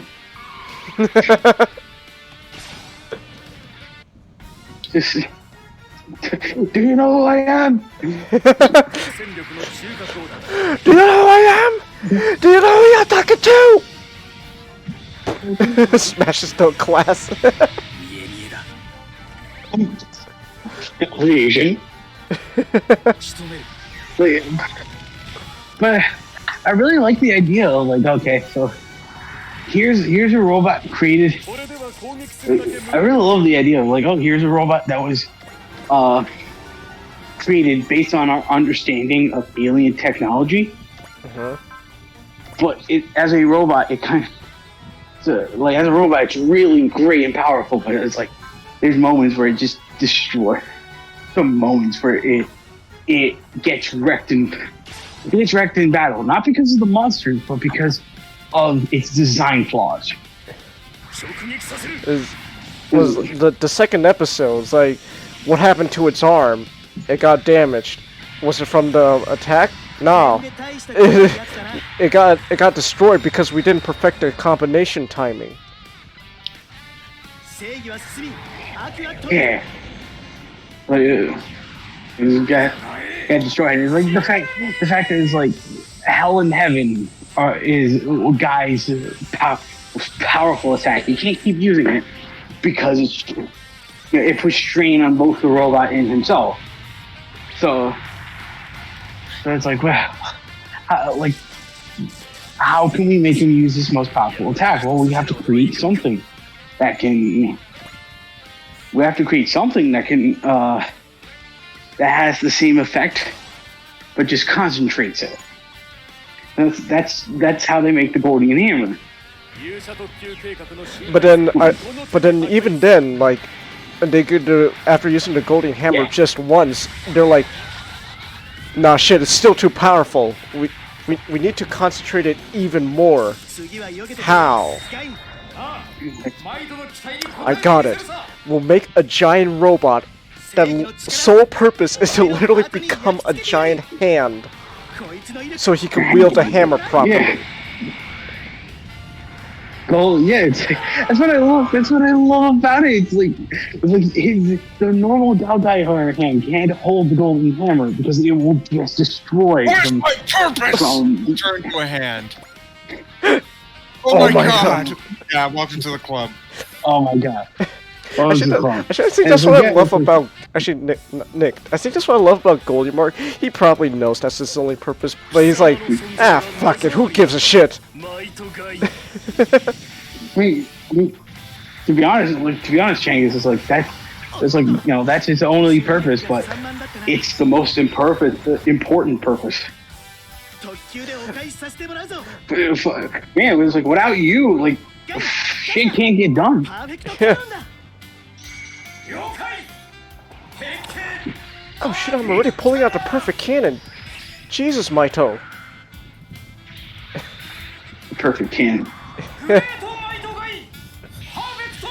Perfect modo. That's right. It's just it's like you have to switch out your hand for Goldie Marg. Because Goldie Marg has to hold the Golden Hammer. The fact is just like even with Goldie Marg attached, he still struggles to hold the hammer. That's one of my favorite like subtle touches to Gal Gaigar's animation is whenever he has to do the use the Golden Hammer, like his fucking hand just struggles to open. Like, it's just fucking shaking like. Yes. And just like the swell of that music, it just flies right up in the air. And he hammers in the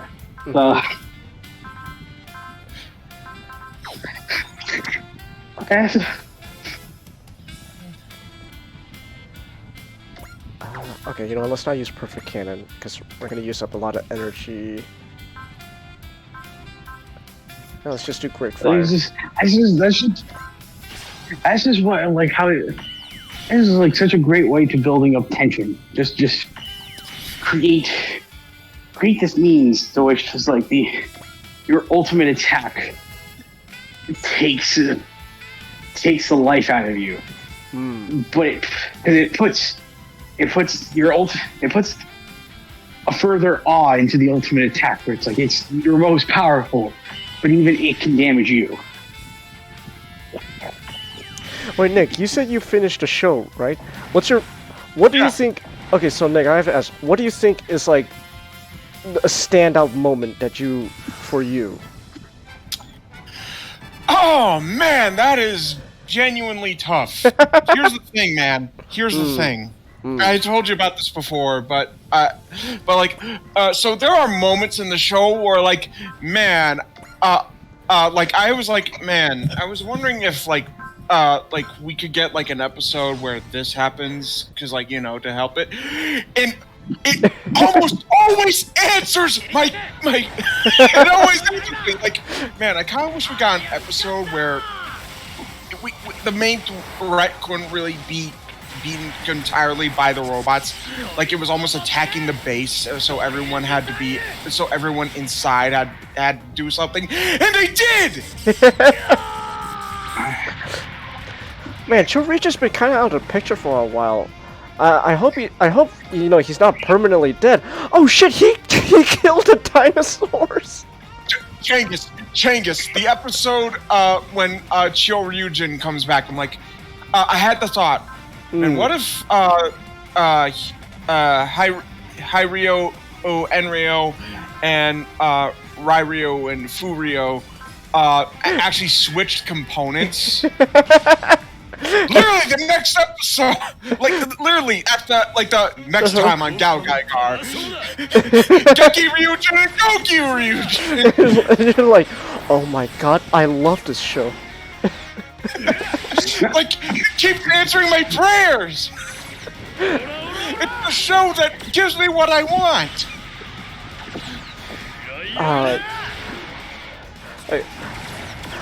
I wasn't joking, Nick, when I said, like, Galgaigar flip-flops with, I think, J-Decker for #1, like, mecha show I've seen.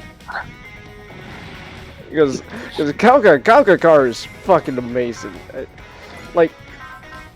Okay, so you mentioned J-Decker, though, briefly now. I think the thing is, at the end of the day, J-Decker is going for a different kind of conflict. They're going for a more, it's like, personal, sort of emotional kind of conflict going on, where it's more character-driven. Yeah, I can see where it's going. It's there. That's why I said it's like, yeah, it's like that's what makes it a really good show. But it's just like I'm always used to. I'm not used to the super AI stuff. Which, you know, is a part of the Brave series. It's like, you know. Maybe I'm just I'm not. Oh no, go ahead. No, I was just like the what it means to be alive stories. I've seen a lot of them, so it's like it's really hard to win me over. It's a really hard template to really win me over. Okay, fair enough. Because and to be fair, like J-Decker and Mike Guy do it really good, so they're standouts. But it's not the one, not typically the story I gravitate towards. So, but it's like with with Gao Gaigar. It's like, yeah, Gao Gaigar doesn't talk. Don't really have a personality. It's just like it's just like this really well constructed robot. I think one of my favorite things. Like one of my favorite untapped potentials with super robots is just having super robots that have like real robot machinations. It's just all like, you know, they have like gears that move around. They're things that keep shifting around on their bodies. You know, it's like they can still be really all powerful, but there's just like really cool thought that, you know, these things aren't just like solid frames stacked up against each other. They're just like they're actual machines built by man that can achieve all these extraordinary, amazing things. That's why I like the Infinity designs for Mazinger.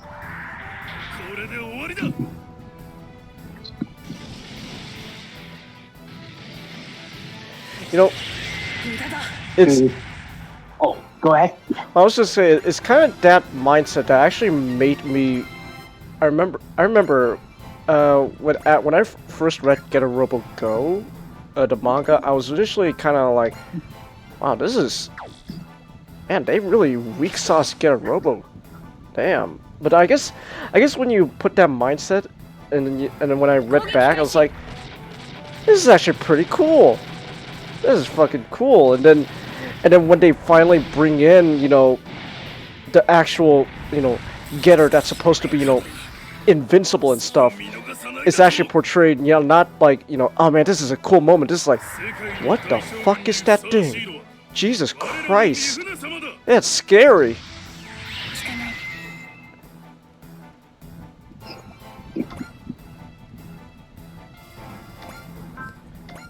I mean, shouldn't Getter Robo in the manga. It's fucking scary. Damn, Getter, you fucking scary. You scary. Shin Getter is a scary robot, whether it's allied with you or not. let's be honest. Let's be honest here. I remember, like, I remember the first time I was playing a Super Robot Wars game, which was when I first got 30. I remember just talking to you, I remember that conversation we had, just, what must it be like to live in this world where, like, let's say you're a Xeon pilot, and you got a Zaku, right? All of a sudden you see Get a Robo, and you just, like, what makes a man in a Zaku go, yeah, I could take that on. I could take that on. Yeah, I can. I can take that on. Like I think it's just like pride and stupidity. You know, it's just like because I think one of the comments that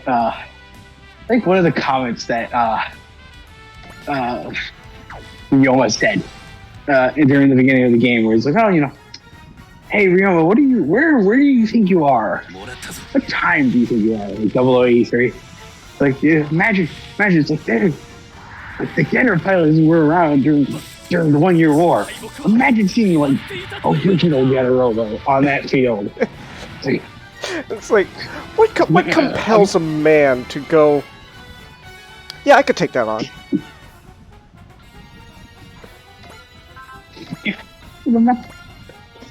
Like, it's like, yeah, I can take that on. Actually, there's a great quote actually from the new Top Gun movie that just perfectly sums. You got big balls. I'll give you that, stick jockey.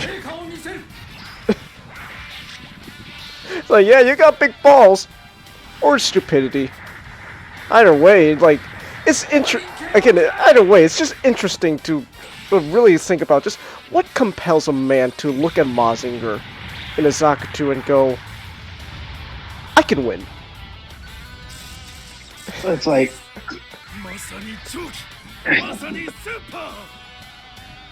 I mean, independence is a sweet cake.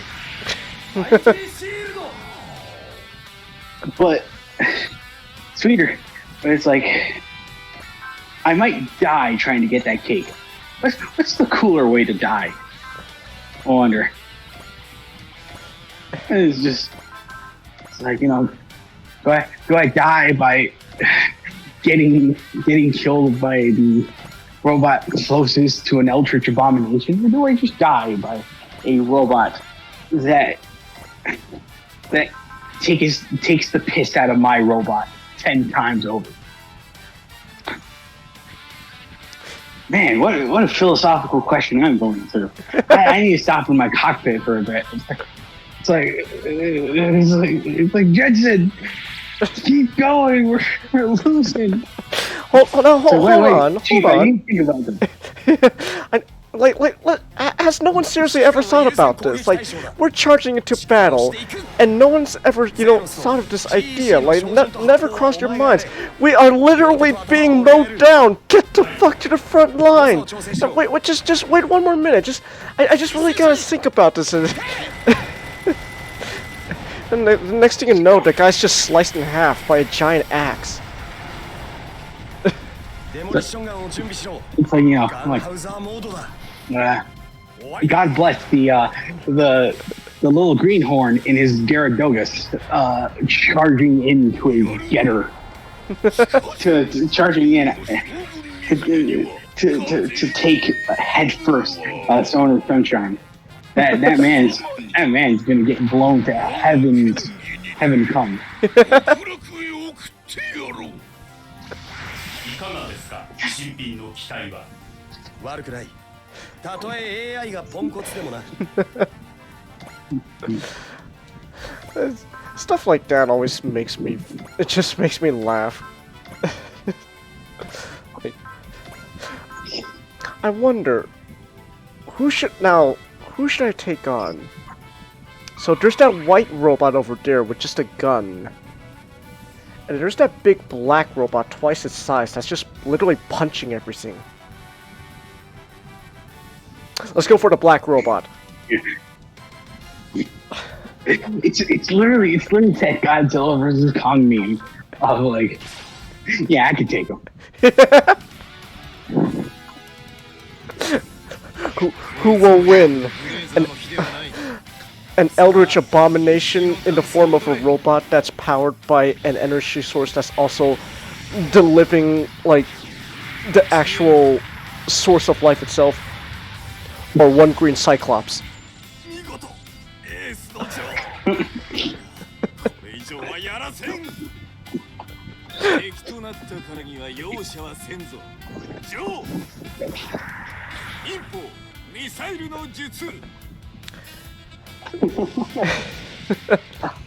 So that robot is fucking shredded.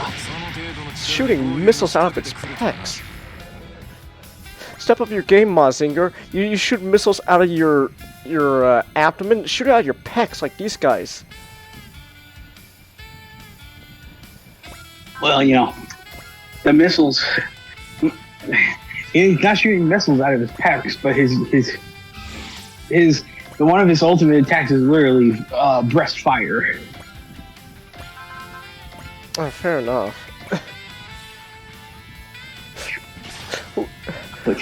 Who will win? Big black robot that shoots microwaves out of its chest to burn you alive, or one green Cyclops? One green boy.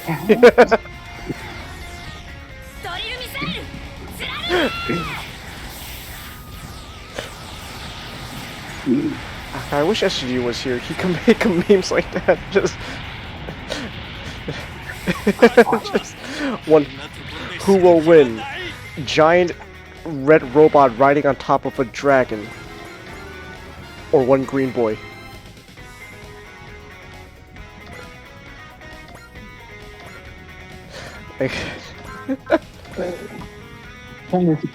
James, when you get to beat up Koa and Stringer, do the shin shine spark if you haven't done it already. Okay. It legitimately is one of those moves where it's like, oh man, like this is amazing. Cause it's just like Because it's like you just get hit, the enemy gets hit with it, and like the armada comes out. It's like the. It's like, oh. This,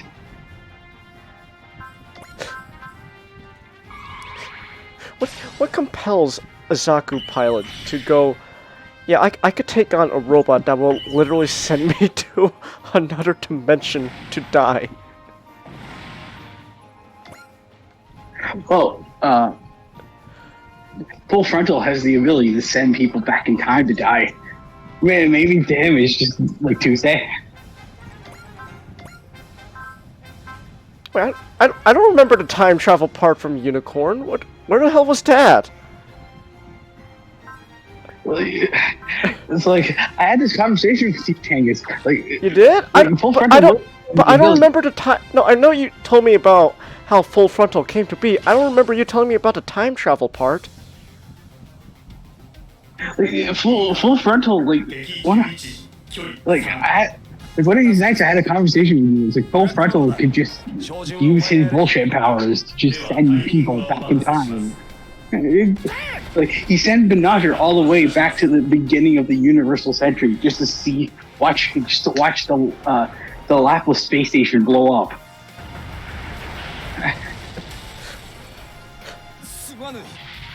Hey, Full Frontal, if you could go back in time, how come you didn't, use that to, I don't know, you could prevent the Laplace box from, being lost and stuff? No. No? No. It's like you could use your powers, to see what the Laplace box is. No, I'm gonna go destroy the Earth Federation. Hey, you do you, man. You do you, man. I hope you're happy. I am. Damn. I will say, like, he was young, dumb to look at, fun to play. But it's like, I would have just preferred you just get the Sinanju.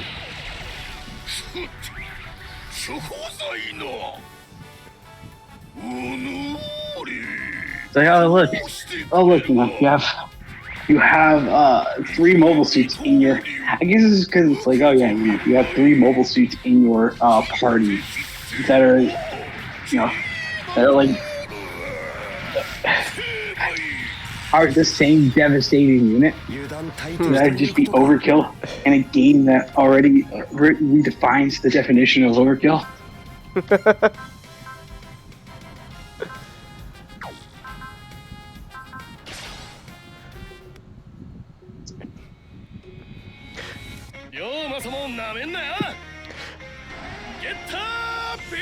I know you do. I do want to sit down and rewatch Unicorn. It's just every time I forget something about Unicorn, and you remind me, I'm just like, I don't fucking remember that at all. That sounds stupid. I want to watch it. Sounds stupid. It's like, Chang, you're legitimately gonna have a fun time. It's just like a lot of it just makes no sense. And it's kind of dumb, but it's like, you know how people say, oh, turn off your brain, you'll enjoy it more. It never works.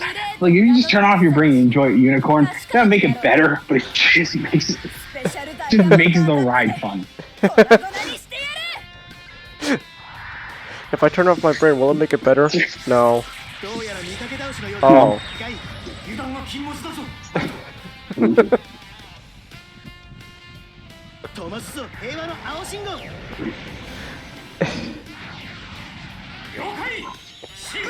It's like what? Why is Vinagre just having shields floating out of thin air? How is that possible? I don't know. He's just a Jedi now. Who cares? Not the last one. After watching Gundam Unicorn with the boys. Frankly, Changus, I don't know what the fucking new type is. Like Vinagre, why did you send the unicorn careening into like to smash into the station so that you can retrieve it. Like I don't think the unicorn has that. I don't think the unicorn has like that function. I don't care. Like if you want to smash into the station like it's the Kool-Aid man, who cares?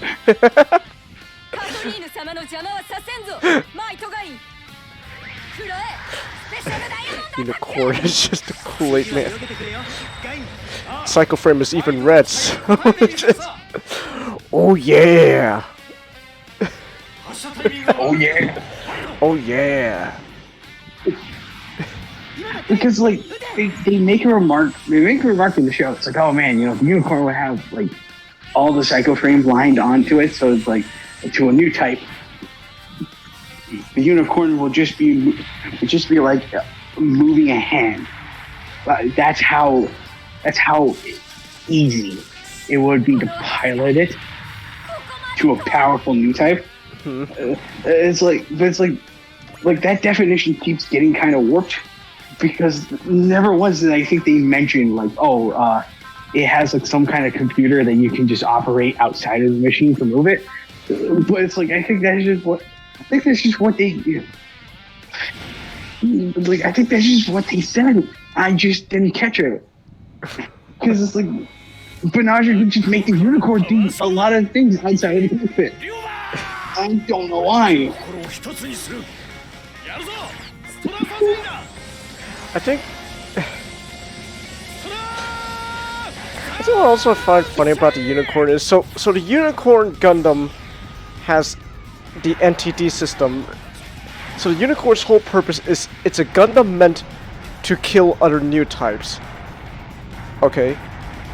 But the problem with the unicorn is it's so fucking difficult to control because it's just absolutely stuffed to the brim with Psycho Frame that the best person to control it is a new type. So you gotta get the thing you want to kill to pilot it to kill the thing you want to kill. Yes. Yeah, it's called fighting fire with fire. The literal definition of the term. Just okay, so we're gonna just get we're just gonna brainwash a new type just to like kill other new types, and that would be that. Mission solved. So everybody regroup next week. But if you want to kill all new types, then what are you gonna do when all the new types are dead except him? That's him? No, we'll just keep him in a cage. Like, throw peanuts at him, watch him dance. Who cares?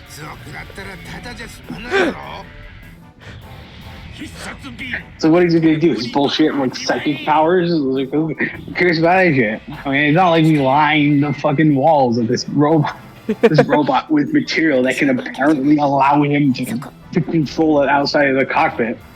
I mean, this is not rocket style. This is not rocket surgery.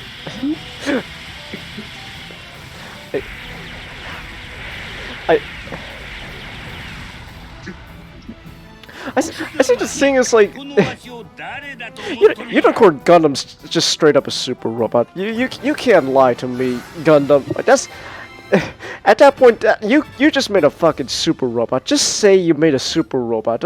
Don't give me that shit like no, it's still it's still like your typical Gundam. Like no, that's a fucking super robot at this point. Like, if you're a robot, can literally like if your Gundam can literally change colors, make things float around it. And it seems like technologically impossible. Can just start moving with its operator out of the control pit. It's not a Gundam. That's a super robot. Like, okay, fine. You want to make Gundam, a super robot? Okay, fine, whatever. I think it's just the thing. Like, okay, so I have to ask now. Like, if you want to make new type powers as bullshit as they were in Unicorn, is there a way that you could make it so like it's believable that these kind of powers would evolve into something crazy like that? It's like because it's like there's telekinesis. That's kind of bullshit. Because like how can like unless you describe another bullshit explanation as to like he's just manipulating like the space around objects just moving. Like okay, how do you define that space? So how is that space defined? And I'm like, it's like we gotta start asking that question. So it's like leave out the telekinesis. Like okay, like it's like so, like because it's like Camille, he is the world's strongest. Like he is, by Kamino's definition, the strongest new type in the Universal Century. And the reason for that is because he can do he can literally use the souls of dead people to power up, to create a psycho shield around his unit. It's so durable that it can just crash through. Like, I can just crash through a unit and just impale the goddamn just impale the goddamn pilot. like of course that's a very like supernatural, very weird idea, but it's like it seems plausible because you're not trying to tell me that he's now like you're not trying to tell me that Camille's now like a Jedi. He could just start like moving things with his mind. And he could just start like attacking people with his mind. It's like the way I just make new types seem realistic despite their extraordinary powers is just give them reasonable abilities. Like the coolest thing Seabook ever did. Like Banasher, what did he do? Like he just like levitates things around him. I was like, okay, so whatever. Like the coolest thing Seabook ever did was he overclocked his Gundam so much that he just started going faster than the speed of light. It's like he was moving so fast you were seeing after images of him. You're seeing after images in space. In space.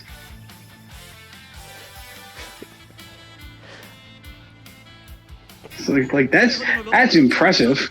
That's really impressive because if you moved at the speed of light, you'd be a fucking smoothie at that point. No, he's alive. His life.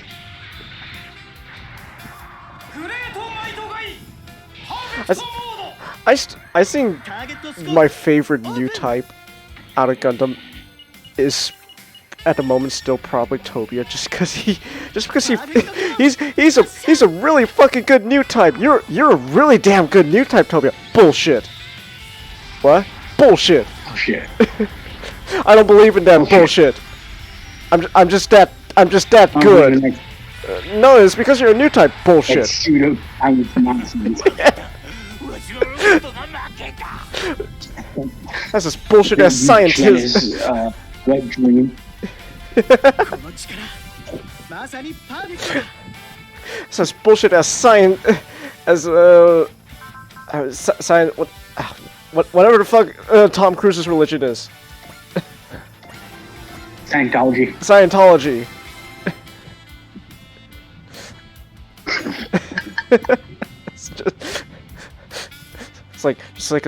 It's like a South Park episode, but it's just for new types, and then but it's like presented like the Scientology episode. Just this is what new types actually believe. That's my favorite moment from that episode. This is what Scientologists actually believe.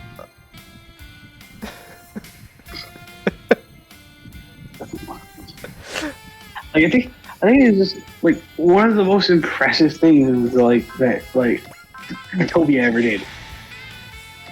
out of a lot of things he's ever did. It was like the Peacock's Factor, when he can manage to like spin around in his Gundam, like just like give anyone else sickness. He's just fine. Just going ham. Going ham. いい位置にいるじゃん。ここで決めるぞ。頼むぜゴー。お前に任せる。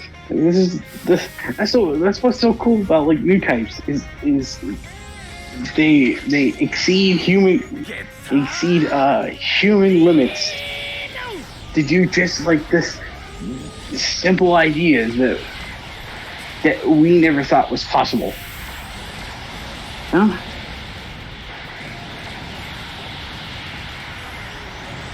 Even funnels are like even funnels are like really fun. Like imagine it's like, oh yeah, you know, if you're a really good new type, you could just send out your funnels. You don't have to be close to anyone. Just like what? Whoa, what's going on? Like what's going on? What's that fast thing? What's that fast thing? Bam, you're dead. What's that?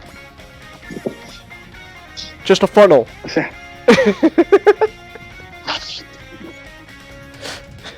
It's just a funnel. Now it's his last words. It's just a funnel.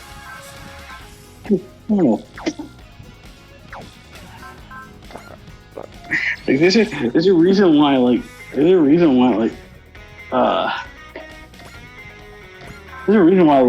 Lala is called the Ghost of Solomon. It's because everybody she's ever killed never seen her. Hmm. 要は地上戦なら俺がやる。敵がどこにいようが俺には関係ねえ。隼人、弁慶、忘れちゃいねえだろうな。オープンゲット。That's just how I like new types. They're like superhumans.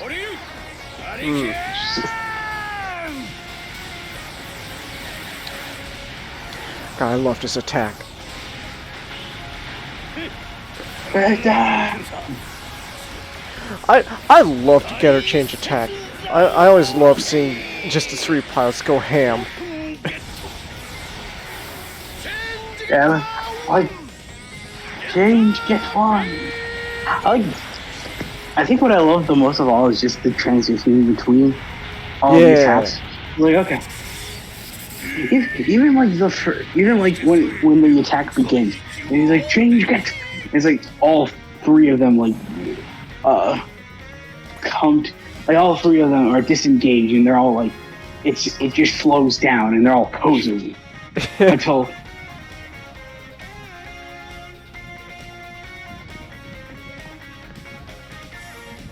Like, my favorite moment from Getter Robo is the whole fight with Shin Getter and Getter Dragon, because like just six pilots, just the six of them just going ham, just like changing forms on the whim.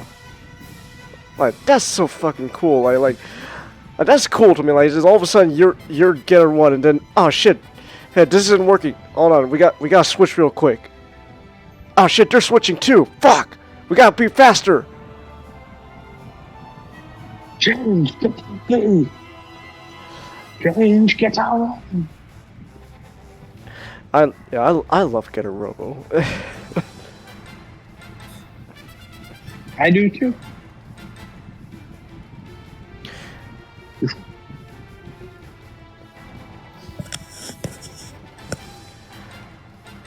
Oh. Jesus, Purple. Purple, that's quite a lot of lipstick you got there. Goodness. Oh, come on. Oh, I just used up a lot of energy. Oh, bastard. God damn you, Purple. Stupid. Alright, hold on. Okay, first of all, I need to see who needs energy. Okay, you're fine. You're fine. You need energy. Jesus Christ. Okay, Mike Guy needs it more than you, Getter. Boss, can I? No. Okay, in that case, just stay here for now, boss. Well, then we'll take care of them later. Okay, guard diver, do your things since you're close by. I believe in you, guard diver. Guard diver. Guard diver.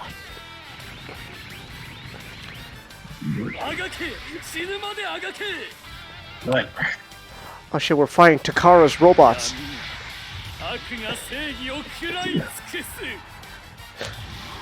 I love calling XF just Takara Tomy, because that's essentially who he is. It's just Takara Tomy personified. It's just, oh, I love this episode of Might Kind. This is where Might Kind and Maito kills Takara Tomy.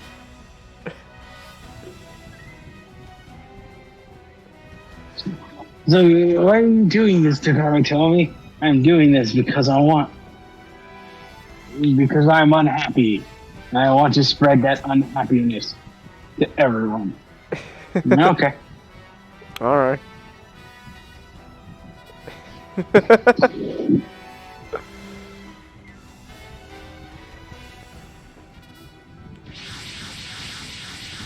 Oh, god damn it, the Mycenaeans are here too now.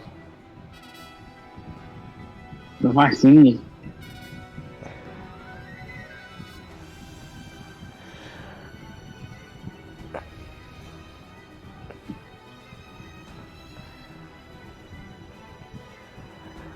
Alright, Ashra wants to fucking fight.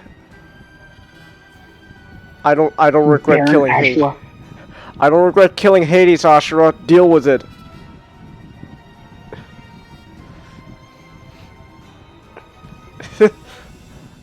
Ashura, who's this gay man? He's not gay.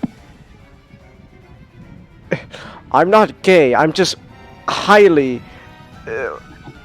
I'm not gay. I'm metrosexual. There's a difference. Not gay. I have relationships with a woman and sex with men. I got news for you, buddy. That means you're gay. Like, What gets me is the fucking reaction. He just like shakes his head like it just did now. Like just, you don't understand. You won't get it. no. It's just like his whole world is just shattering before his eyes. Well, like he's shaking his head, like, cause like there's still a part of him that's like in denial. So it's just like, no, man, no. I think what I love the most about that is like one man, like one hero, we did the whole thing in Source Filmmaker. It's like he managed to get the exact movements of the actors right. Oh, that's amazing. That's called dedication to your craft.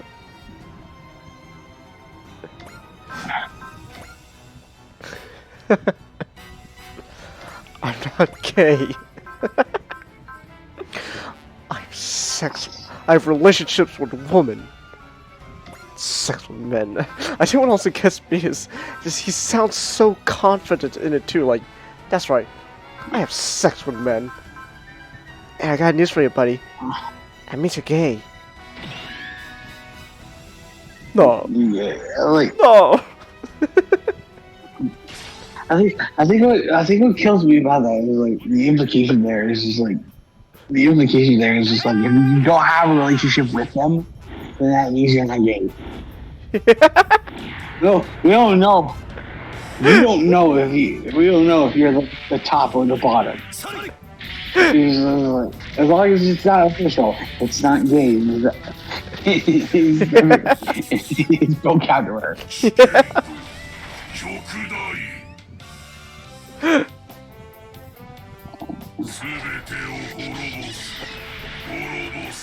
Look at that ugly ass thing.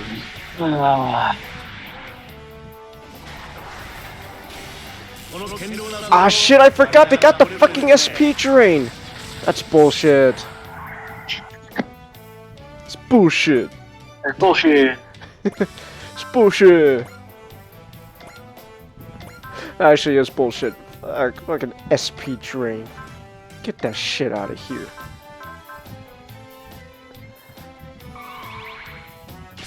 Alright, Black Mike guy, please kill him.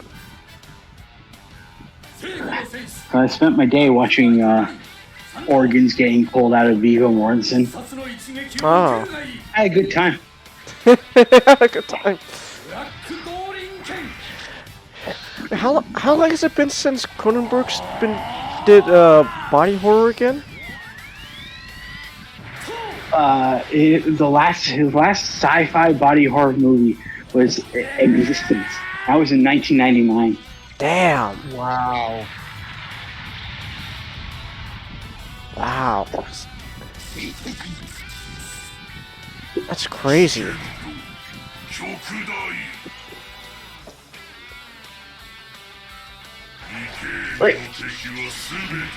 Like he comes back and he's like this movie doesn't shy away from anything.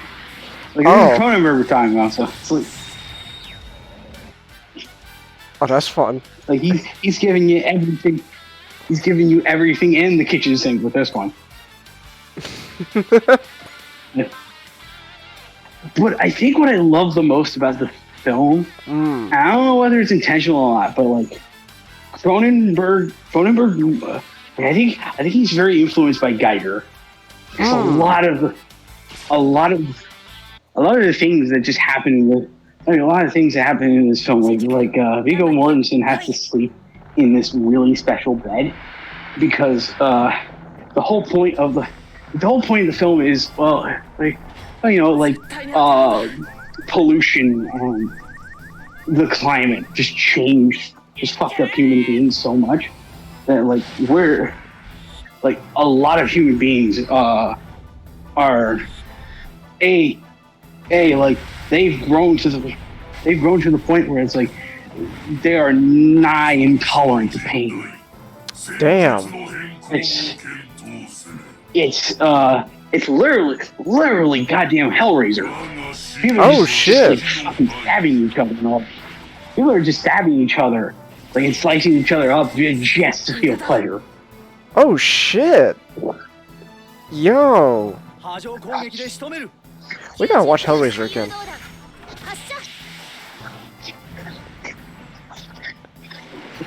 So we have so much sights to show you. We have such sights to show you.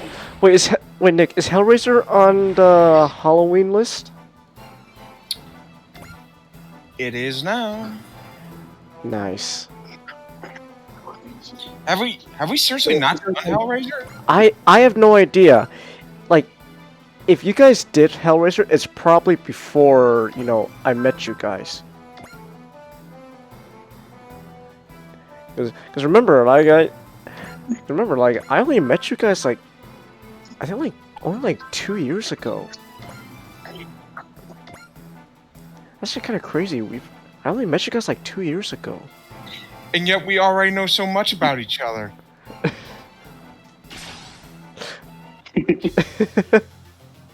And I'm already taking your sense of humor. It's only been 2 years, and Nick is one step closer to taking away my sense of wonder. Soon. What is Hellraiser about, Chelsea? Well, what? Intergalactic demons from hell. Yeah, that's a great way to describe it. They're intergalactic demons from hell! Oh, it's already on the list! Oh, nice! So far I have In the Mouth of Madness, because we need to finish that trilogy. Right. Fright Night, Return of the Living Dead, the Hammer movies, so that will be once a week. Return of the Living Dead. Wait, no, we already did that. Day of the Dead. Shockwaves. Hellraiser. We're gonna watch Hellsing Abridged. Manhunter. Zombieland. Bubba Hotep. Shaun of the Dead. Pumpkinhead. And just to make you angry, Chang, is Scooby-Doo and the Ghoul School.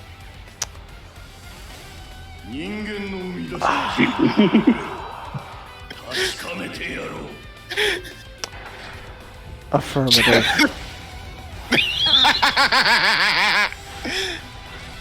Just that detective. Affirmative. God damn. You sound so depressed. Cause like that's like literally like half of their fucking vocabulary those boys say in that movie. Oh my god, they say it where. I don't care if they're like in some like boot camp school or something. It's learn to say something other than affirmative. Like I don't know, like yes sir, or I don't know or understood. But no, it's just. Like half the time they're not even like agreeing with each other. They're just saying it because like it's half their vocabulary. Just affirmative. Affirmative.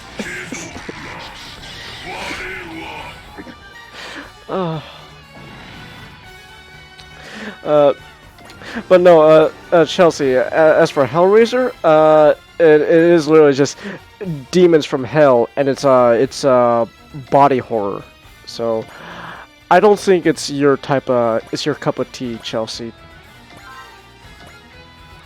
Chelsea, they'll kill you for being horny. Well, actually, no. God. Well, no, they won't kill you for being horny. They'll kill to be horny, because that's the only way they can feel pleasure now. However, I think Chelsea's safe because first you need to figure out the fucking box. You need to understand the lament configuration. It's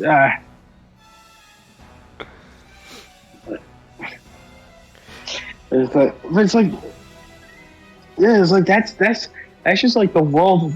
This is just like the world they live in. It's just like people's pain tolerance is like risen to like abnormal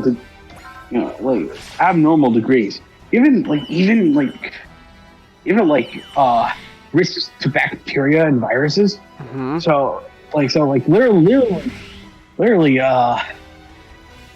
doctors can just perform surgery without giving you anesthetics. Damn. And so like the Viggo Mortensen and Lei Sudo, they're performance artists.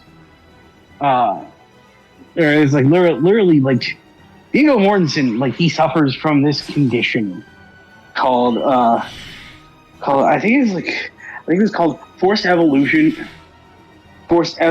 syndrome, where his body is just growing new organs out of this advanced state of evolution. Damn. And so it's like they construct an entire performance art around the idea, around the whole thing where it's like, oh, he's just growing like organs for weeks / months in his body, and then a bunch of disgusting deviants, I guess pay. Like I don't know if they're just doing like this performance art free or whatever, but it's just like they just get paid. They paid or whatever, like to like see this performance art of him getting strapped into this device that's claimed throughout the movie that it was originally used as an autopsy. Huh. Like a machine used for autopsies. And it's like he just, it was just like the entire performance thing is just like, okay, we're just gonna cut you up, we're just gonna cut you open, and we're gonna just take out the new alien organ out of your body. Huh.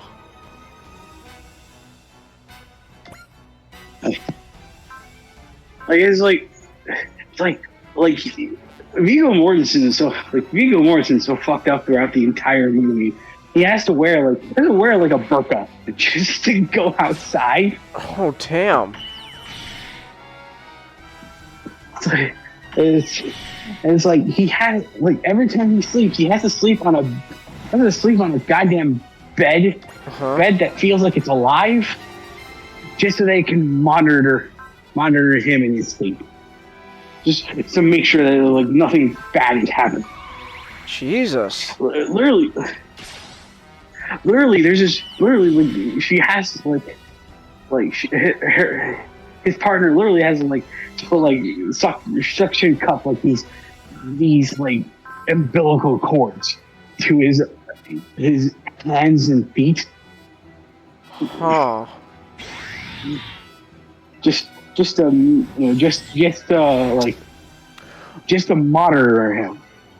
Huh. And the kicker is like in this future, everyone just has like a hard time just eating normal food. So they literally have to buy a chair that literally looks like Geiger created, where it rocks back and forth and just like stimulates the body in order to help with swallowing. Jesus.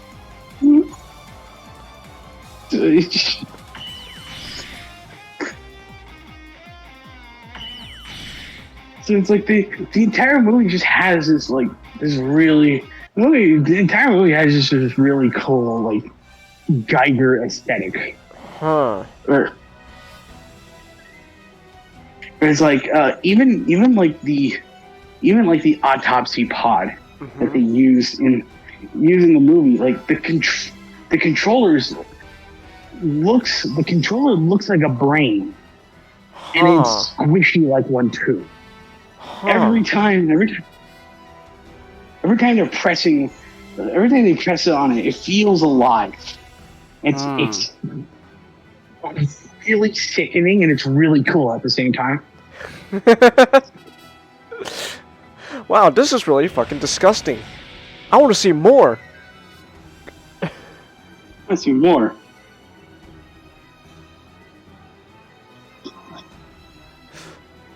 Now, I think it was oh, go ahead.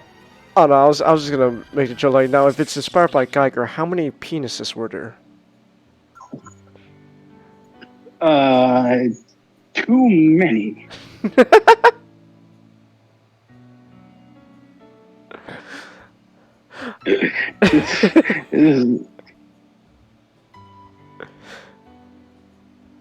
Should we got sad music? Just like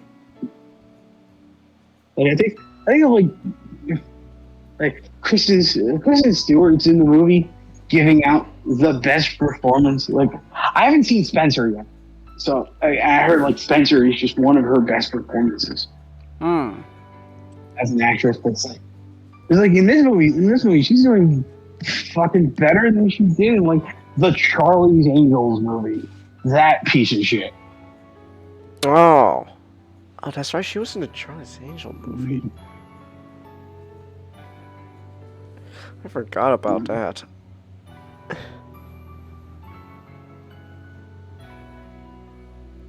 Like just at the party, like at one of the parties she attends with her boss, because it's like she works a bureaucratic hole in the wall agency called the National Organ Registry. Huh. Like their entire purpose is trying to get recognized by the government as a body to just be like, okay, because of all these organs that just keep growing into people for some inexplicable reason, we need to be there to register them. You know, we literally throughout the entire movie, they made a method in which you can tattoo organs without opening up the body. Huh. and so you have to like a new organ that appears in your body. Like, it has to be registered. Okay, you need to register it by tattooing. So it's like so it's like they go to like one like the party after performance. Like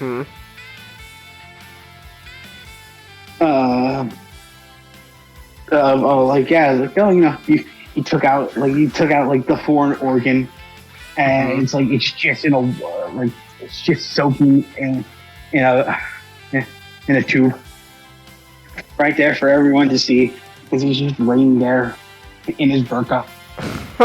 His burqa. Like, that's what he's wearing. He's wearing.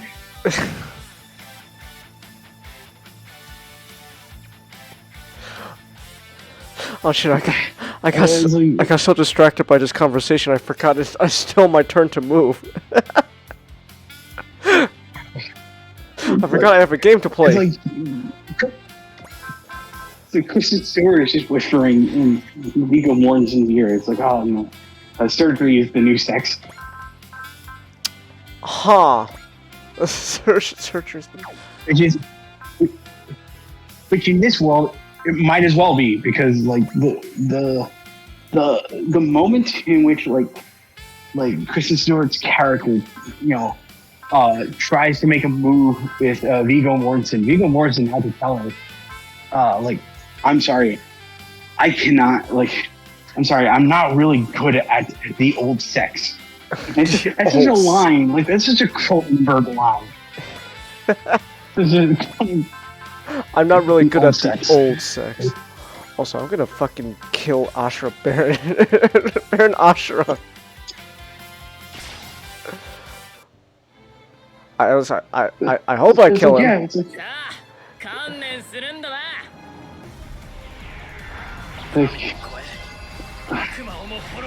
like Crimes of the Future, like it's like the last two movies he made, and were like okay, they weren't spectacular. I was like Crimes of the Future, it feels like just that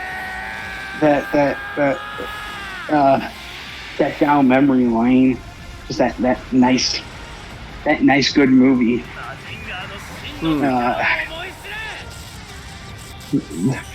That he made.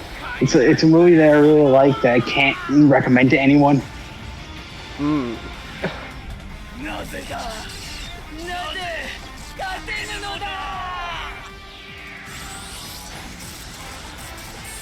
Koshi, I think you got him. Yeah. Because like you need to be okay with you know, very detailed scenes of like gore and mutation. Chang, this is I just want to tell you this, because it's what surprised me in the theater when watching it. There's an entire scene where this guy gets his eyes and mouth sewn shut. And like he went through this is just a world where like plastic surgery has, like, cosmetic surgery has just came to the point where it's like people are no longer like getting them just to get like bigger boobs, like tummy tucks or whatever. They just start like getting like they just start like you know, getting like gills, or getting like one guy just like his entire performance art piece is someone just surgically installed ears all over his body, and he just starts dancing.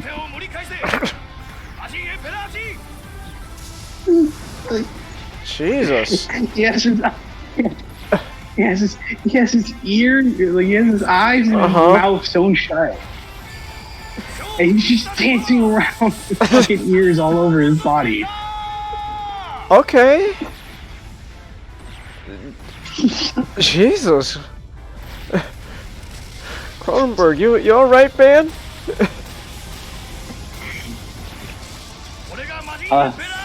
Like I love like I think I told you this, but like there's a conversation. Like, Martin Scorsese got to meet Cronenberg for the very first time, and it's just like he was really scared, but upon meeting him, he was really like put aback. He was really shocked because he's like oh, you know, you never expect a man to make, you know, scanners or Videodrome just come up to you like wearing this really nice suit, just shaking your hand. It's like, dude, just like Cronenberg was like, he replied to that saying, like, oh, like you're scared of me. Have you seen the things that happen in your movie?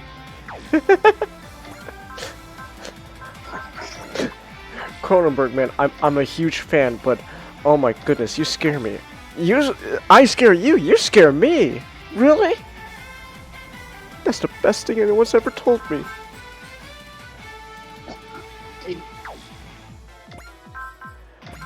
I still love the conversation. Nicolas Cage tried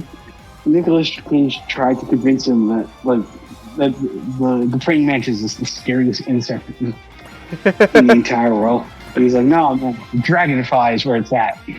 Dragonflies.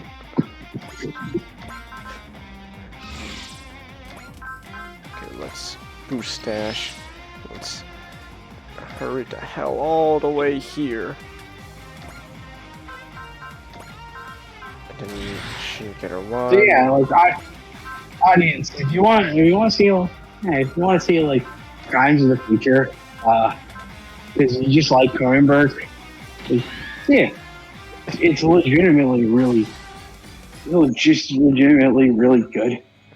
There's he got back Howard Shore to make the movie. Like he got back Howard Shore to do the music. So it's like you get like really interesting music.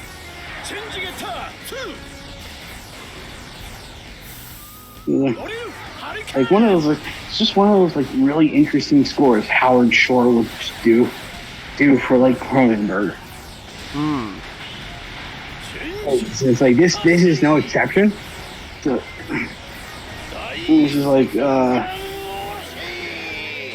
and it's like yeah, but it's like, you know, like I will say, like, you know, you should say like if you're queasy over like gore. You know, like mutilation, just nudity. So lots and lots of nudity is in the movie.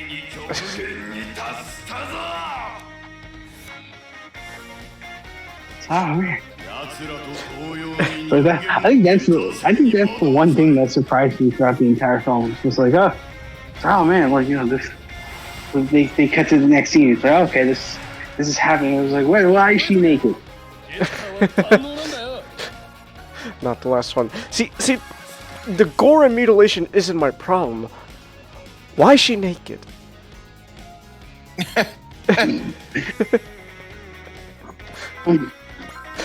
Like, go ahead, mutilate her all at once. It's just, why does she gotta be naked while you do it?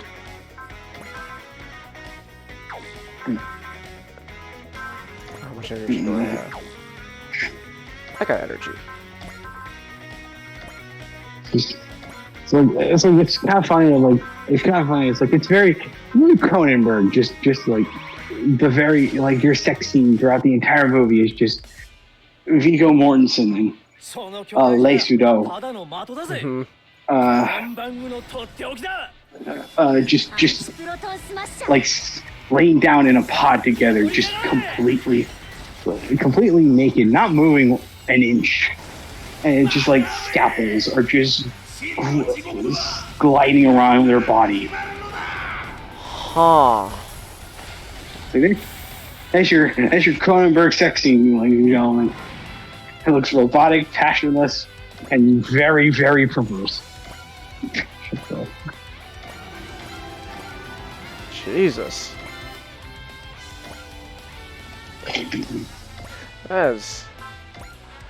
That's something, okay.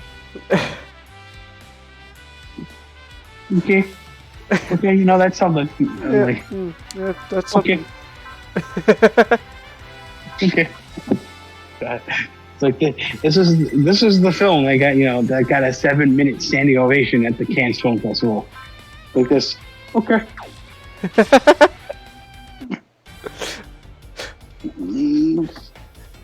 Well, if the film festival gives it a standing ovation, then clearly this is cinema. 巡航ミサイルの用意を。すでに完了しております艦長。結構。 Yeah, like Top Gun in cinema, because that got us. That got. And that also got got a standing ovation. Top Gun is still, but Top Gun is still one movie I would not expect a film festival to give a standing ovation to. It's like man, we Chang is like man, we live in the best of them. It's like, oh man, this is really, oh man, that means this movie really is good then. The film festival of all things gives it a standing ovation. Oh shit.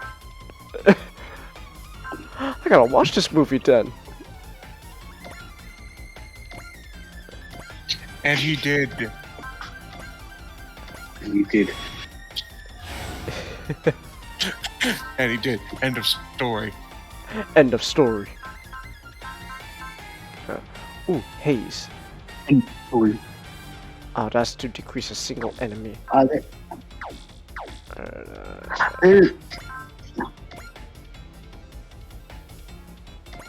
So there is this subplot throughout the film where it's just like, okay, this guy created a child out of his own his own mutation. Where it's like this child cannot eat normal food. He can only digest plastic. Huh. It's like the first thing we ever see this child do is just like after he's done brushing his teeth, he goes underneath the sink and he just starts eating the plastic wastebasket. Huh. It's like it's also really like it's all like because it's like they measure like it's like his saliva just has this corrosive property to it, where it's like just He could just like eat plastic. Just like he just start like where he just allows him just like eat and like dissolve the plastic. Huh. It's like, and like it even mentions the fact like every time the spit tries to get on, every time the spit gets onto him, it does sting him, but he doesn't care. Huh. Because like plastic is just like the most amazing thing that kid's ever ate. Because it's probably the only thing he will ever eat. And then it's like, yeah, he gets killed. Oh. Okay. Man, this is amazing. Because his mother looks like... He eats plastic. And he's dead. He's dead. Because his mother basically, this thing is a fucking monster. It was an abomination.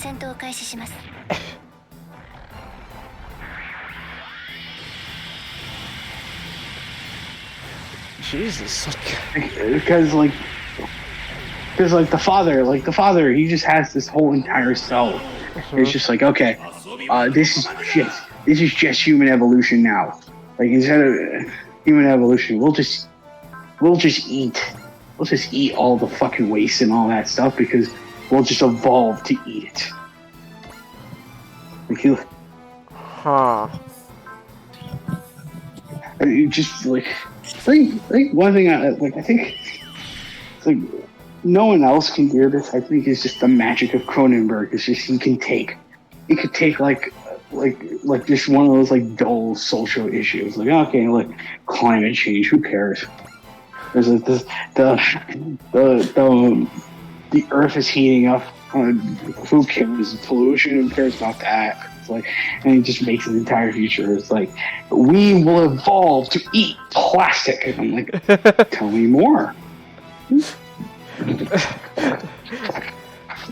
Not the last one. Look, if a movie's whole message is, we gotta stop climate change now, I'm not interested. See, Cronenberg. Well, see, my movie is like that, but it's because we will eventually evolve into just absolute abominations. Well, shit, now I'm compelled. Shit, maybe I should care about the environment more now. I don't want to be eating plastic. He literally creates. He in this cell of people just literally create like candy bars out of fucking toxic waste. Huh. And like literally, they stay throughout the entire movie. It's like these candy bars, just like they'll kill anyone who eats. They'll kill anyone who eats them, but anyone who involves to the point where they can just eat. Waste can just eat it like it's no problem.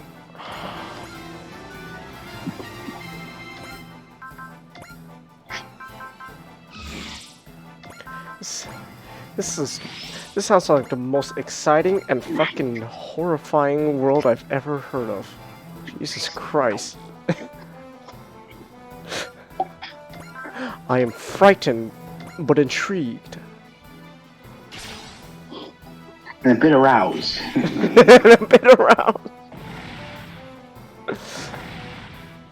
This is frightening, but I'm also a bit aroused. Tell me more, Cronenberg.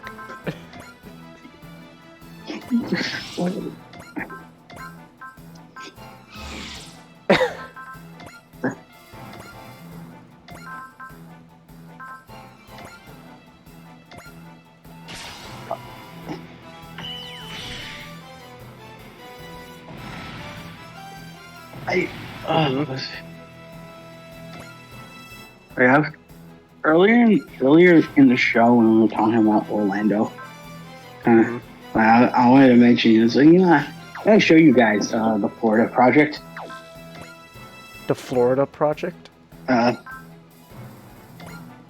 Like it is a film. Let me bring you into let me sell you.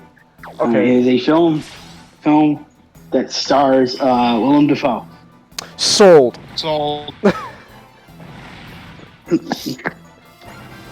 And it's by the same director as Red Rocket. Huh. Which I have to show you guys Red Rocket. I think Chengus would know about that movie. God damn it, Nick.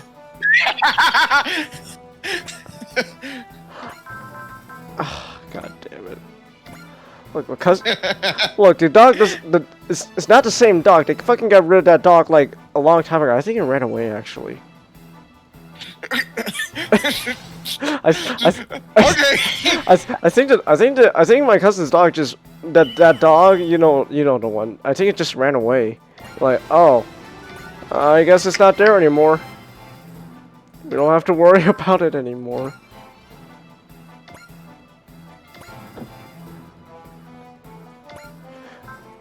Alright, come on. Okay. Akito, please. No, like the Florida Project is like one of those really, right? Because like Sean Barker, the director, he likes to shoot a lot of his movies in a very unconventional way. The film, I like to shoot on film. The film reel that he likes to shoot on is not typically used for movies. So you would just get like this gorgeous, like these gorgeous,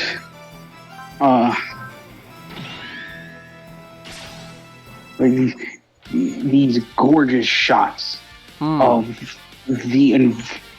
just like the environment. And it's like And a thing about a lot of his movies is that like, well, like Florida Project especially, like Florida Project and Red Rocket especially, because even though those films have like, Willem Dafoe and Simon Rex, a lot of the people in those movies, are not actors. It's just real life people that he tells, oh, hey, you want to be in my movie? And it's like how they act on screen is just how they act normally. Huh. Oh shit, SGD's here. Oh Jesus. Yes. Okay. Hello, Chelsea. Oh, SUD. Hello. God damn. Why do you have to? My spare organs will be on their way to Canada today. Ah. And thus, SGD prepares for hibernation. SGD. I'll be able to, Finally. finally I'll be able to get some sleep. Finally. They kept me up till midnight last night. I mean, to be fair, SGD. I know this is cruel. I know this is cruel to say, but like, he's like, he kept me up till midnight. Like, to be fair, SGD, I'm always staying up past midnight. Like, actually, it's like, what time is it right now? Let me see. It's 11:30. It's almost 3 where you are not. Yeah. All right, then if once I beat this mission, then I'm gonna call the stream. Then, you bastards, why are you so fucking tough? No, Chelsea, I have not seen Hellraiser. Are you interested in Hellraiser? I'd be open to watching it. Good, because it's gonna be on in October.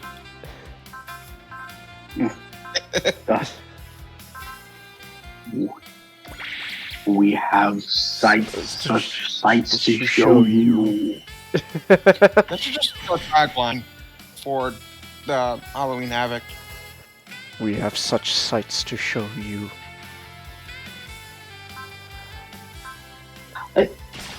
I think what's amazing about that is like Doug Bradley has been under that makeup for so long. He just knows how to apply it. So it's like during the later movies he was in, he got an additional makeup credit. Huh.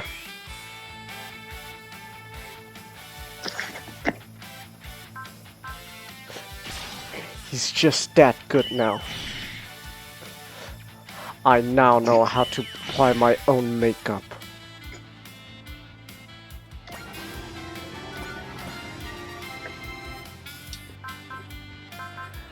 Come on. So I have a story from work today. Oh. So I clean fish tanks, and the fish tanks are on these big metal shelves. Hmm. So we have, and they're called a bank. So we have 4 banks, and they're arranged in an L pattern. Alright. So we have 1 bank and then another 3 banks. The leftmost of the 3 banks, the bottom shelf got removed a couple of months ago. We're still waiting for my bosses to, get a replacement. Hmm. And today, the bank on the opposite side, the bottom shelf, I tapped it with a bucket, and the corner of holding 3 of the tanks gave way. Oh. Because the part where you slot it into the metal, it rusted. Ooh. To the point where just a tap caused it to give way. Oh, damn. Fortunately, I wasn't. I was done cleaning that part of the tanks, Ah. so I was fine. I was filling out water for another tank. Hmm. All the work I did on those tanks over 2 days, more than figuratively down the drain. Oh, damn. That sucks. Damn. Yeah, there's just 3, and we just had to relocate the fish and throw out one of the tanks because one of them got broke. Ah. And we usually have 33 tanks, now we just have 28. Because it's still waiting on some shelves. Oh. Jesus Christ. Well, the co-worker took a look at the banks and the sort of leg of that bank also needs to be replaced completely. Damn. So that's going to be a job for someone, unfortunately not me. Alright, we need to replace this bank. Not me.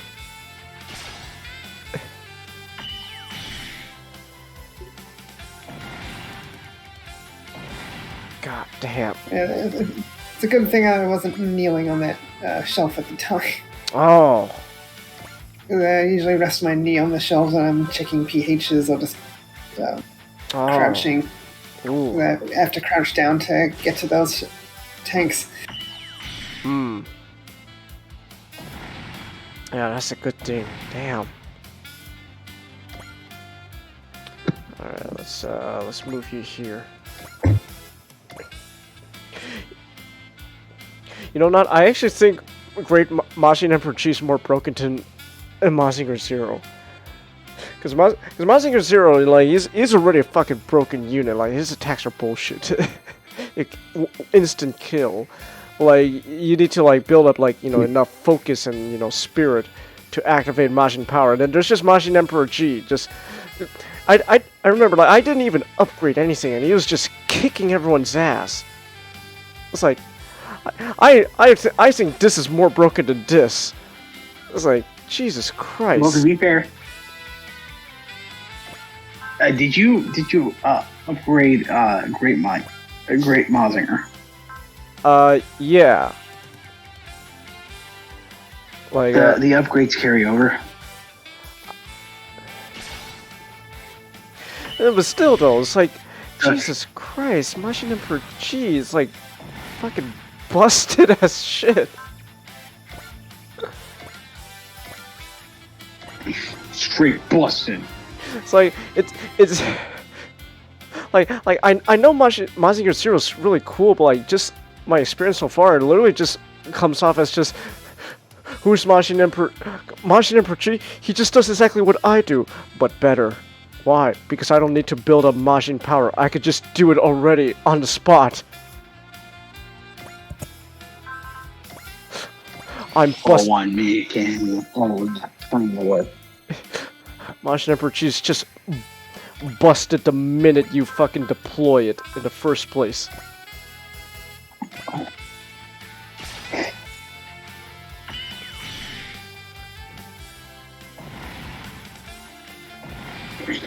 Alright, thank you, Sosuke Bosuke!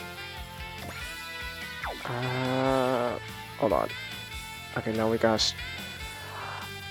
I'm not killing purple yet, because I wanna start picking off everyone so I can get, like, money and shit. Alright, do your thing! Ah, so close. Mazin.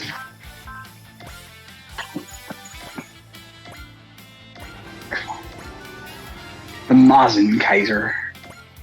Majin Kaiser. Majin Kaiser's dope. It is. Like, the crazy thing about X is the fact that not only does like Shoji trade up from the Z to the Kaiser, you could still get Zero. You can still get Zero.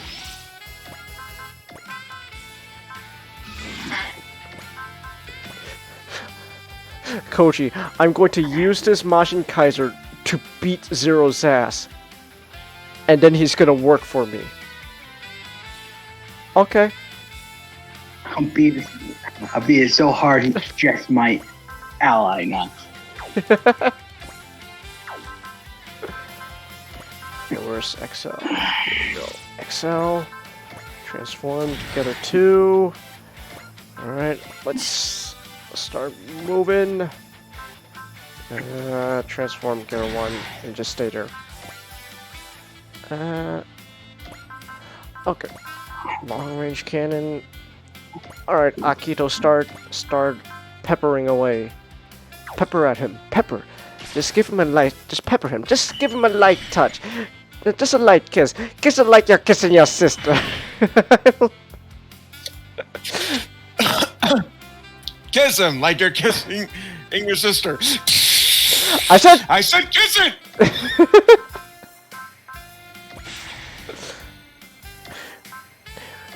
What's your favorite mod? I fucking love Rico. Which is your favorite Madagascar movie?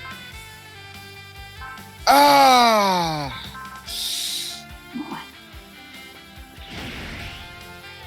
think maybe the second one. If Second only one? because that fucking plane crash scene cracks me the fuck up. Especially I Rico. touch down nice and slow, like you're kissing Kissing your your sister. sister. Chris crashes. I said kiss it!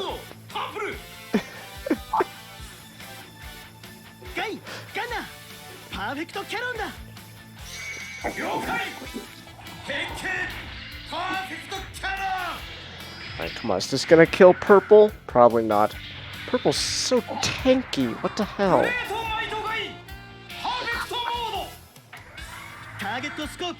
Open! The thing is, you don't understand. He coded the power of evil. Like, he managed to concentrate it. And just, like, coded it on his ships. And, like, the power of evil is giving him a massive, like, defense buff. Oh, there we go.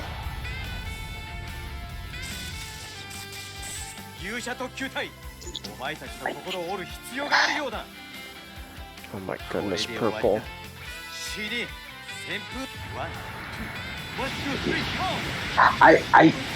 I'm basically just using cheat for X. Because I'm like, yeah, why not? Stay there. Okay. These guys are not gonna reach in time.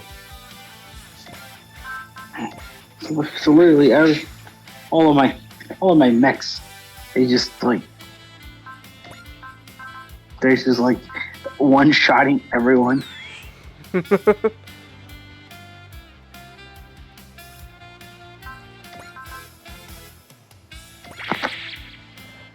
Alright.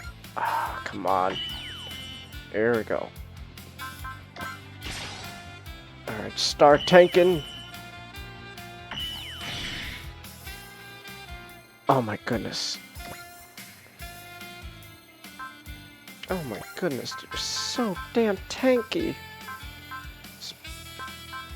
This is a little ridiculous at this point. Jesus. Alright. And let's evade. Dodge it. There we go. Oh my goodness, they're going after my ship. Why? Alright, tank it. Tank it! Yes, you tanked it! Ah, you bastard! Oh my goodness, these units. Oh my goodness! Okay, I need someone else to give me trust. Nadesco, give me trust! Thank you! Okay, start easy. Alright, tank it! Tank it! Oh, you bastard.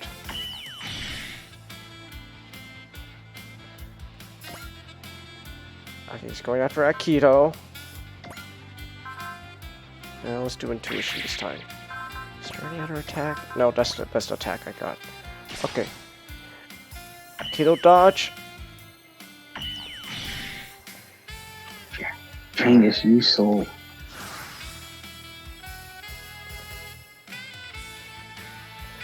Alright. Maito, can you do it? You can use bravery and valor. Alright. I'm just gonna put everything on this attack. Okay. Alright. Perfect cannon. And hopefully this should wipe you off the goddamn map, Purple. Hopefully. If not, I'm gonna be very mad. I'm gonna be very mad. Do it, Maito. Wipe him off the face of the earth.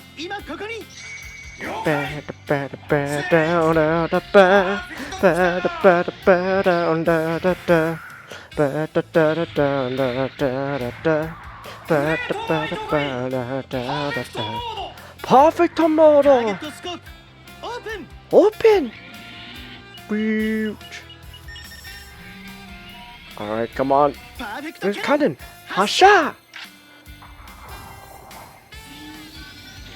Bam. Alright, there we go.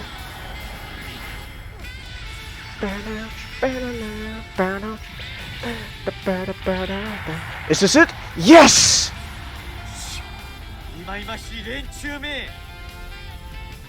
Nice.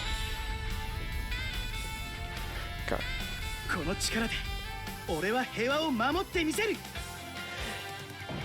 And I can't wait to stream 30. Because 30 is also fun. I told you not, like 30 is kind of fun in its own way, where like you could get like a lot of power parts that just like pretty much reduce how much like SP is required and stuff, or just increases how much SP you have.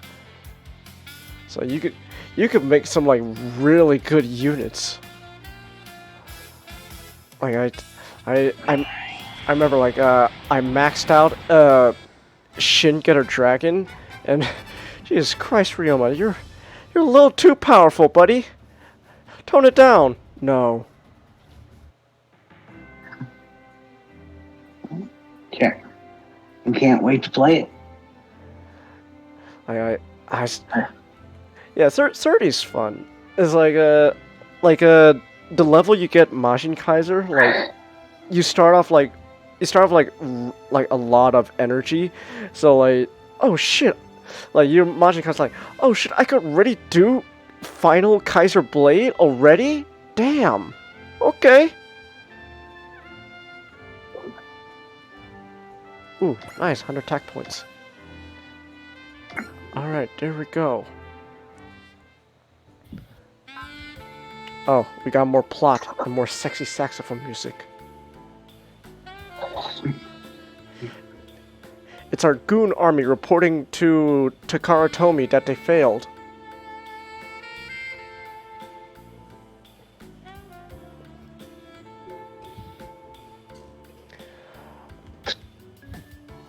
Alright, hold on, I gotta stretch.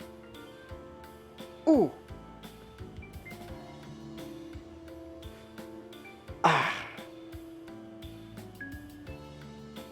Alright then.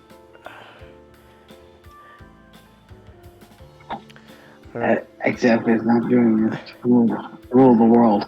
So what he's saying, okay, he's a nihilist. So, wow. That oh wow, that must be exhausting. We also gotta rewatch The Big Lebowski sometime. I love that movie.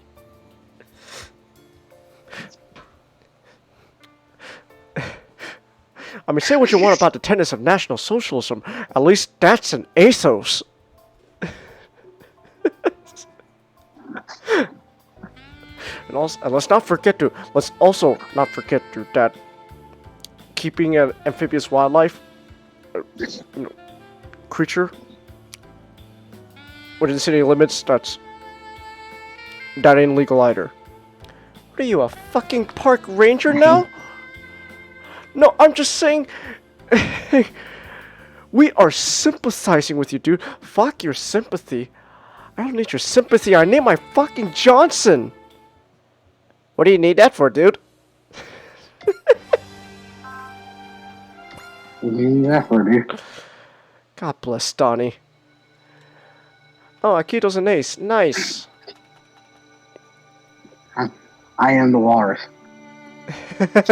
I am the walrus. Shut the fuck up, Donnie. You're out of your Shut the fuck up, Donnie. V.I. Lenin. Vladimir Ilyich Ulyanov.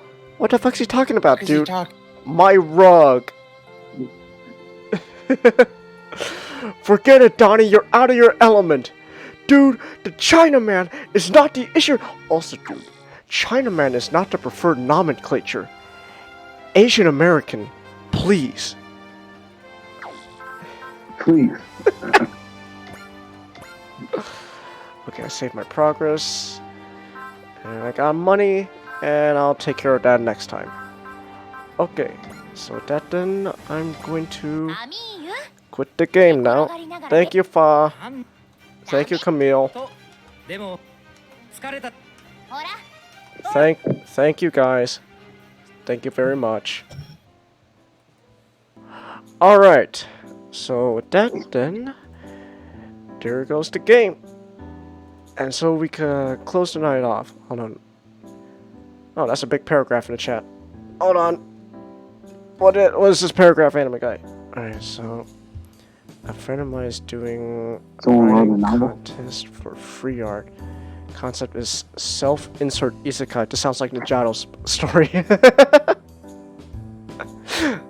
So I have to ask, what do you guys think of Sayla having a fiance during the untimely invasion of her home colony?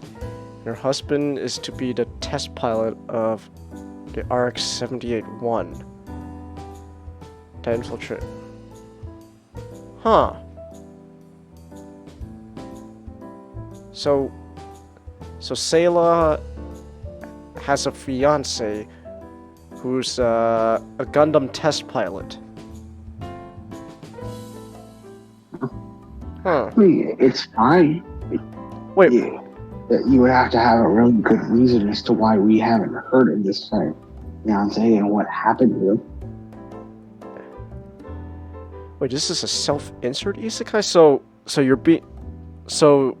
your friend is... So for the contest, you have to insert yourself into the world of Gundam? Okay, so... Okay, but so if this is a self... So if the whole point of this contest is it's a self-insert story, then so are you saying you are inserting yourself as the husband? Or this is just something that just exists in this version of Gundam? Because I'm generally confused.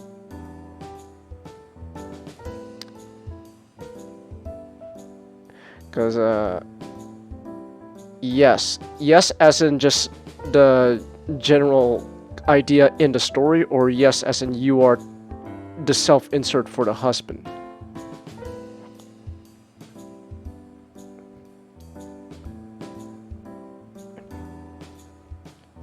Something that just exists. Okay. Then yeah, just like Not says, like we gotta have a good reason why we never heard of this guy before. Okay, so this guy was gonna be married to Sayla. Okay, so what happened? Why did we never hear of him? Why does Sayla never mention him whatsoever? Unless you're planning to change, events of history where the guy still is alive and just Sayla's it's just an alternate take where Sayla's just apparently already arranged to marry this guy. They already did their vows and all, they already proposed and all that.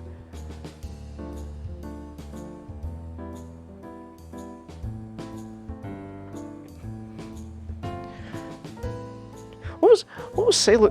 I forget, what was Sayla doing before Gundam?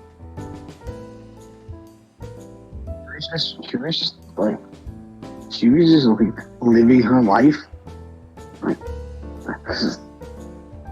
Kashar, Kashar just gave her a lot of money and just told her, just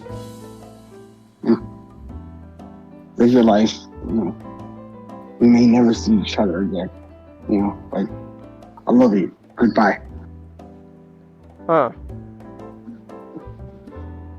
And we never heard from her ever again? Wait. Because there are times where I genuinely wonder, like, what was Salem? I wonder what Salem was doing when Char decided, I'm gonna drop an asteroid on Earth. She was probably really mad. There's not really much she can do because she's not part of the military. She's not in politics. It's like with what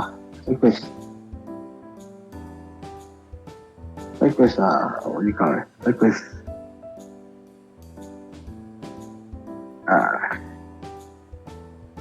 Mirai.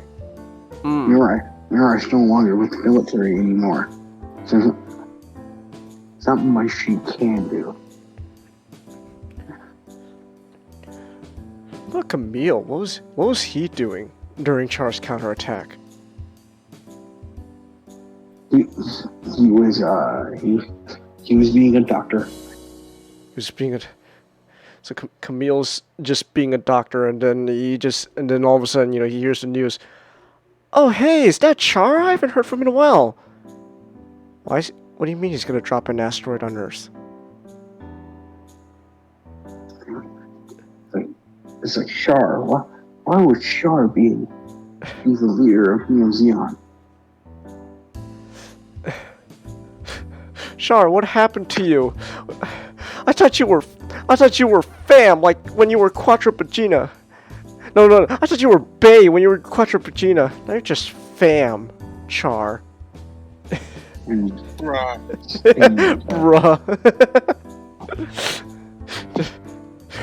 just when Camille gets the news that Amuro and Char died, becoming psychic space dust. That's cringe, Char.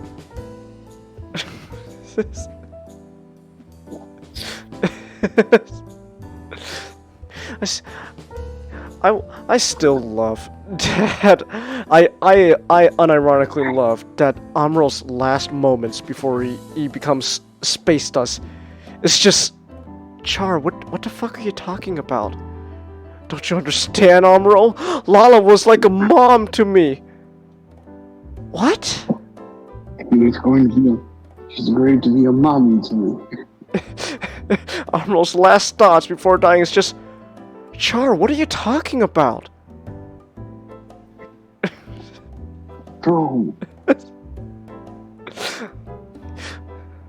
I still love that.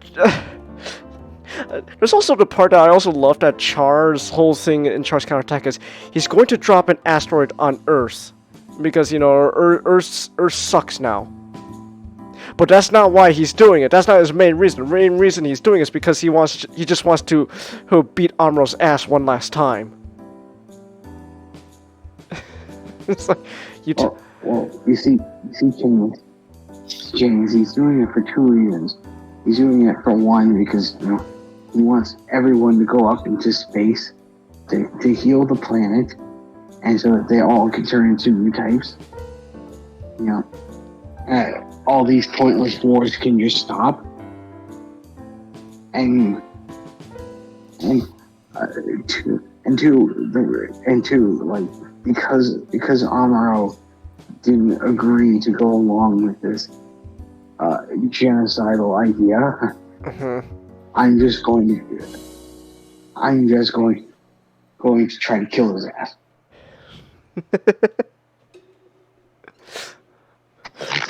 Because the best thing about it was Charlotte legitimately went up and axed. Just came up and axed him. Was like, "Oh, come on, buddy. I need you behind me on this." Hey, come on, man. We were part of the AUG and stuff. Come on, drop an asteroid with me. Char, that's cringe. Fuck you, Amuro. I'm gonna kill you. Oh. It's like, oh man, I didn't know that you were just still like a bitch to the earth head. What was that, Char? I said you were a bitch. You heard me. You're a bitch to the earth fed. Come to. Why don't you tell that to my face? Why don't you come to my face? Okay, I will. Oh, by the way, Amro, to make sure that our fight is, a good one, I literally gave you the schematics for a better Gundam. Okay, good luck.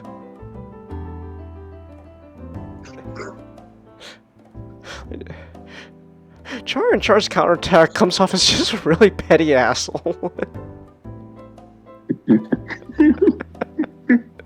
He's such a fucking petty asshole.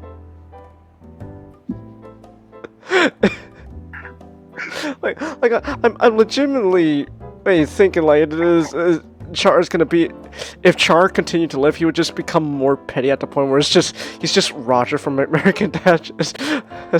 Amro, that was my cookie. Hey man, you snooze, you lose.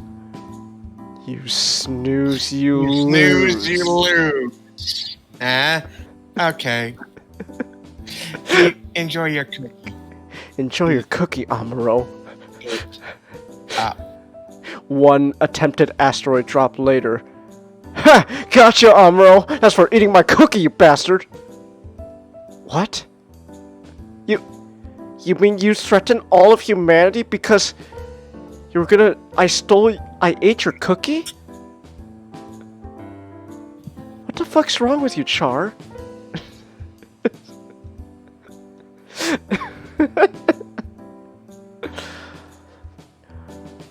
Oh shit, we got another paragraph.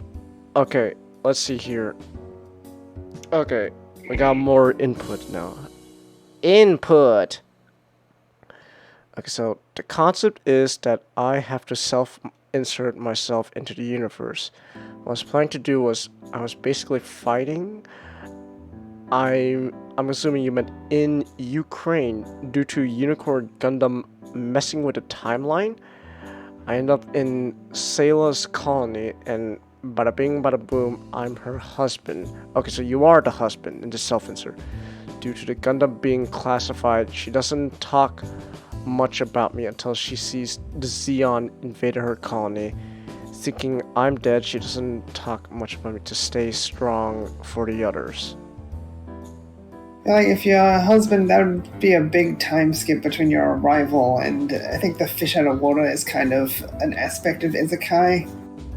But if you're doing such a time skip that you're going to marry this woman, wouldn't that kind of skip the fish out of water phase?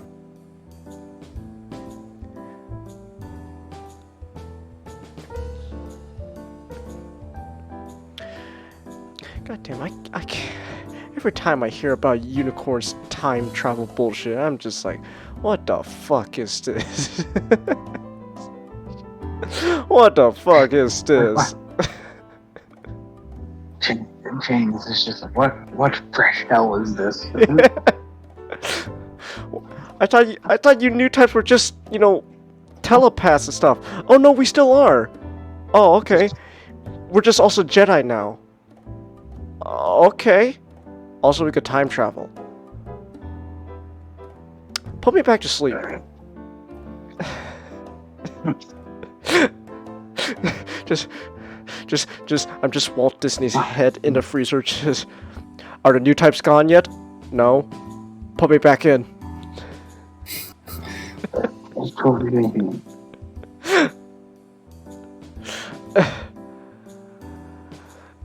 Chelsea, if you're wondering how it would mess with a timeline, honestly, I don't know. Unicorn Gundam's bullshit.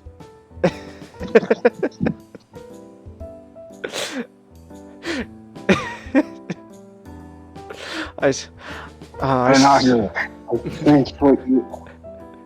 transport you all the way to the beginning of the Universal Century, so you could see the space station blowing up. Like full frontal. You have this ability to just like see into the past. Why not just look at the. You get the Laplace Why not box just look at in the Laplace past. box? No! You have to see... No. You have to see Abe Banazzer.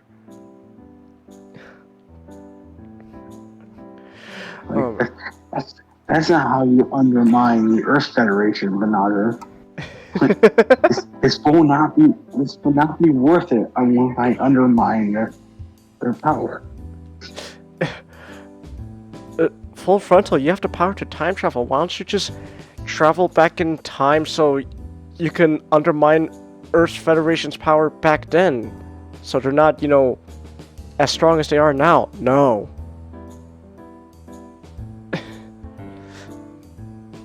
No. I want to take them down at their full force. I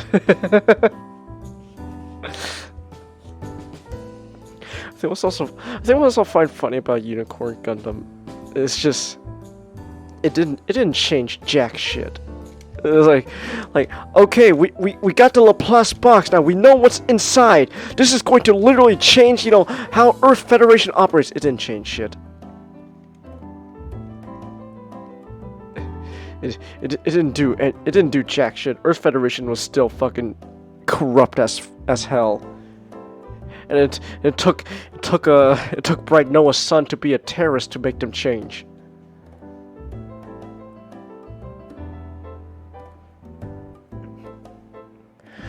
Unicorn Gundam's bullshit.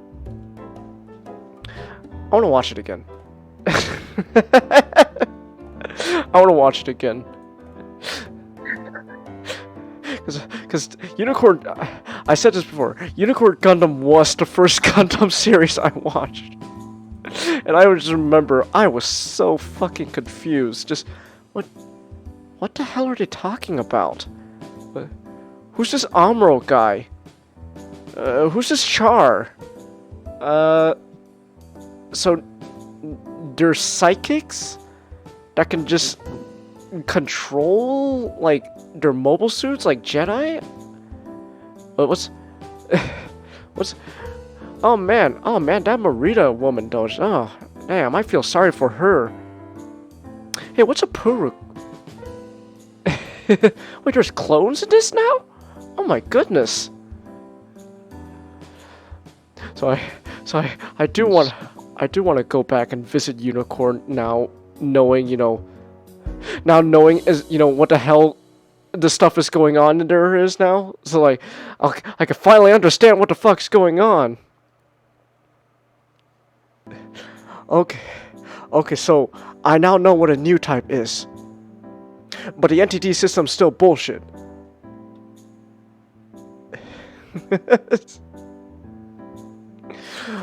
Oh my goodness. Alright then, let's see. It is currently 12:15. Been going for almost 4 hours now. So I'm going to call the stream here. So, you three got any last words to say?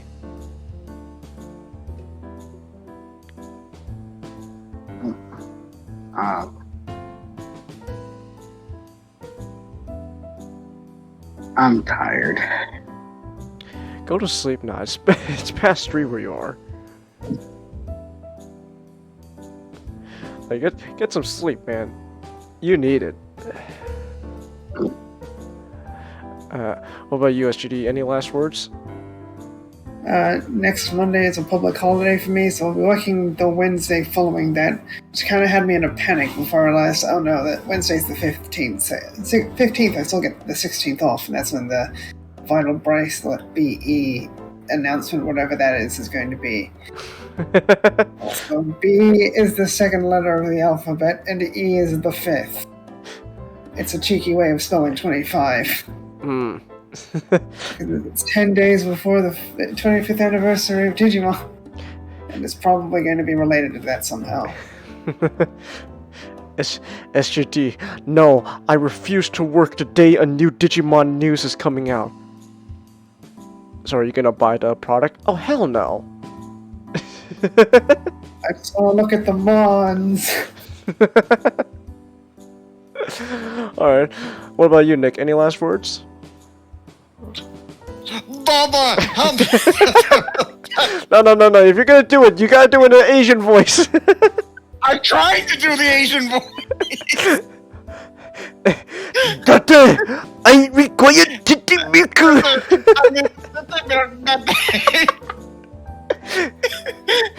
Are you eating?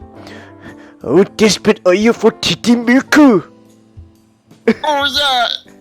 Yummy second time! It's fucking great. I love it. Okay. Alright, so thank you all for coming. And tomorrow, we'll see. I don't know. I have to call in to see if I have to go to court tomorrow. So either way, I don't think I'll be streaming tomorrow. Maybe Wednesday. We'll see. Gotta hate jury duty. Alright, so thank you all for coming, and I hope you all have a very good night. Good night!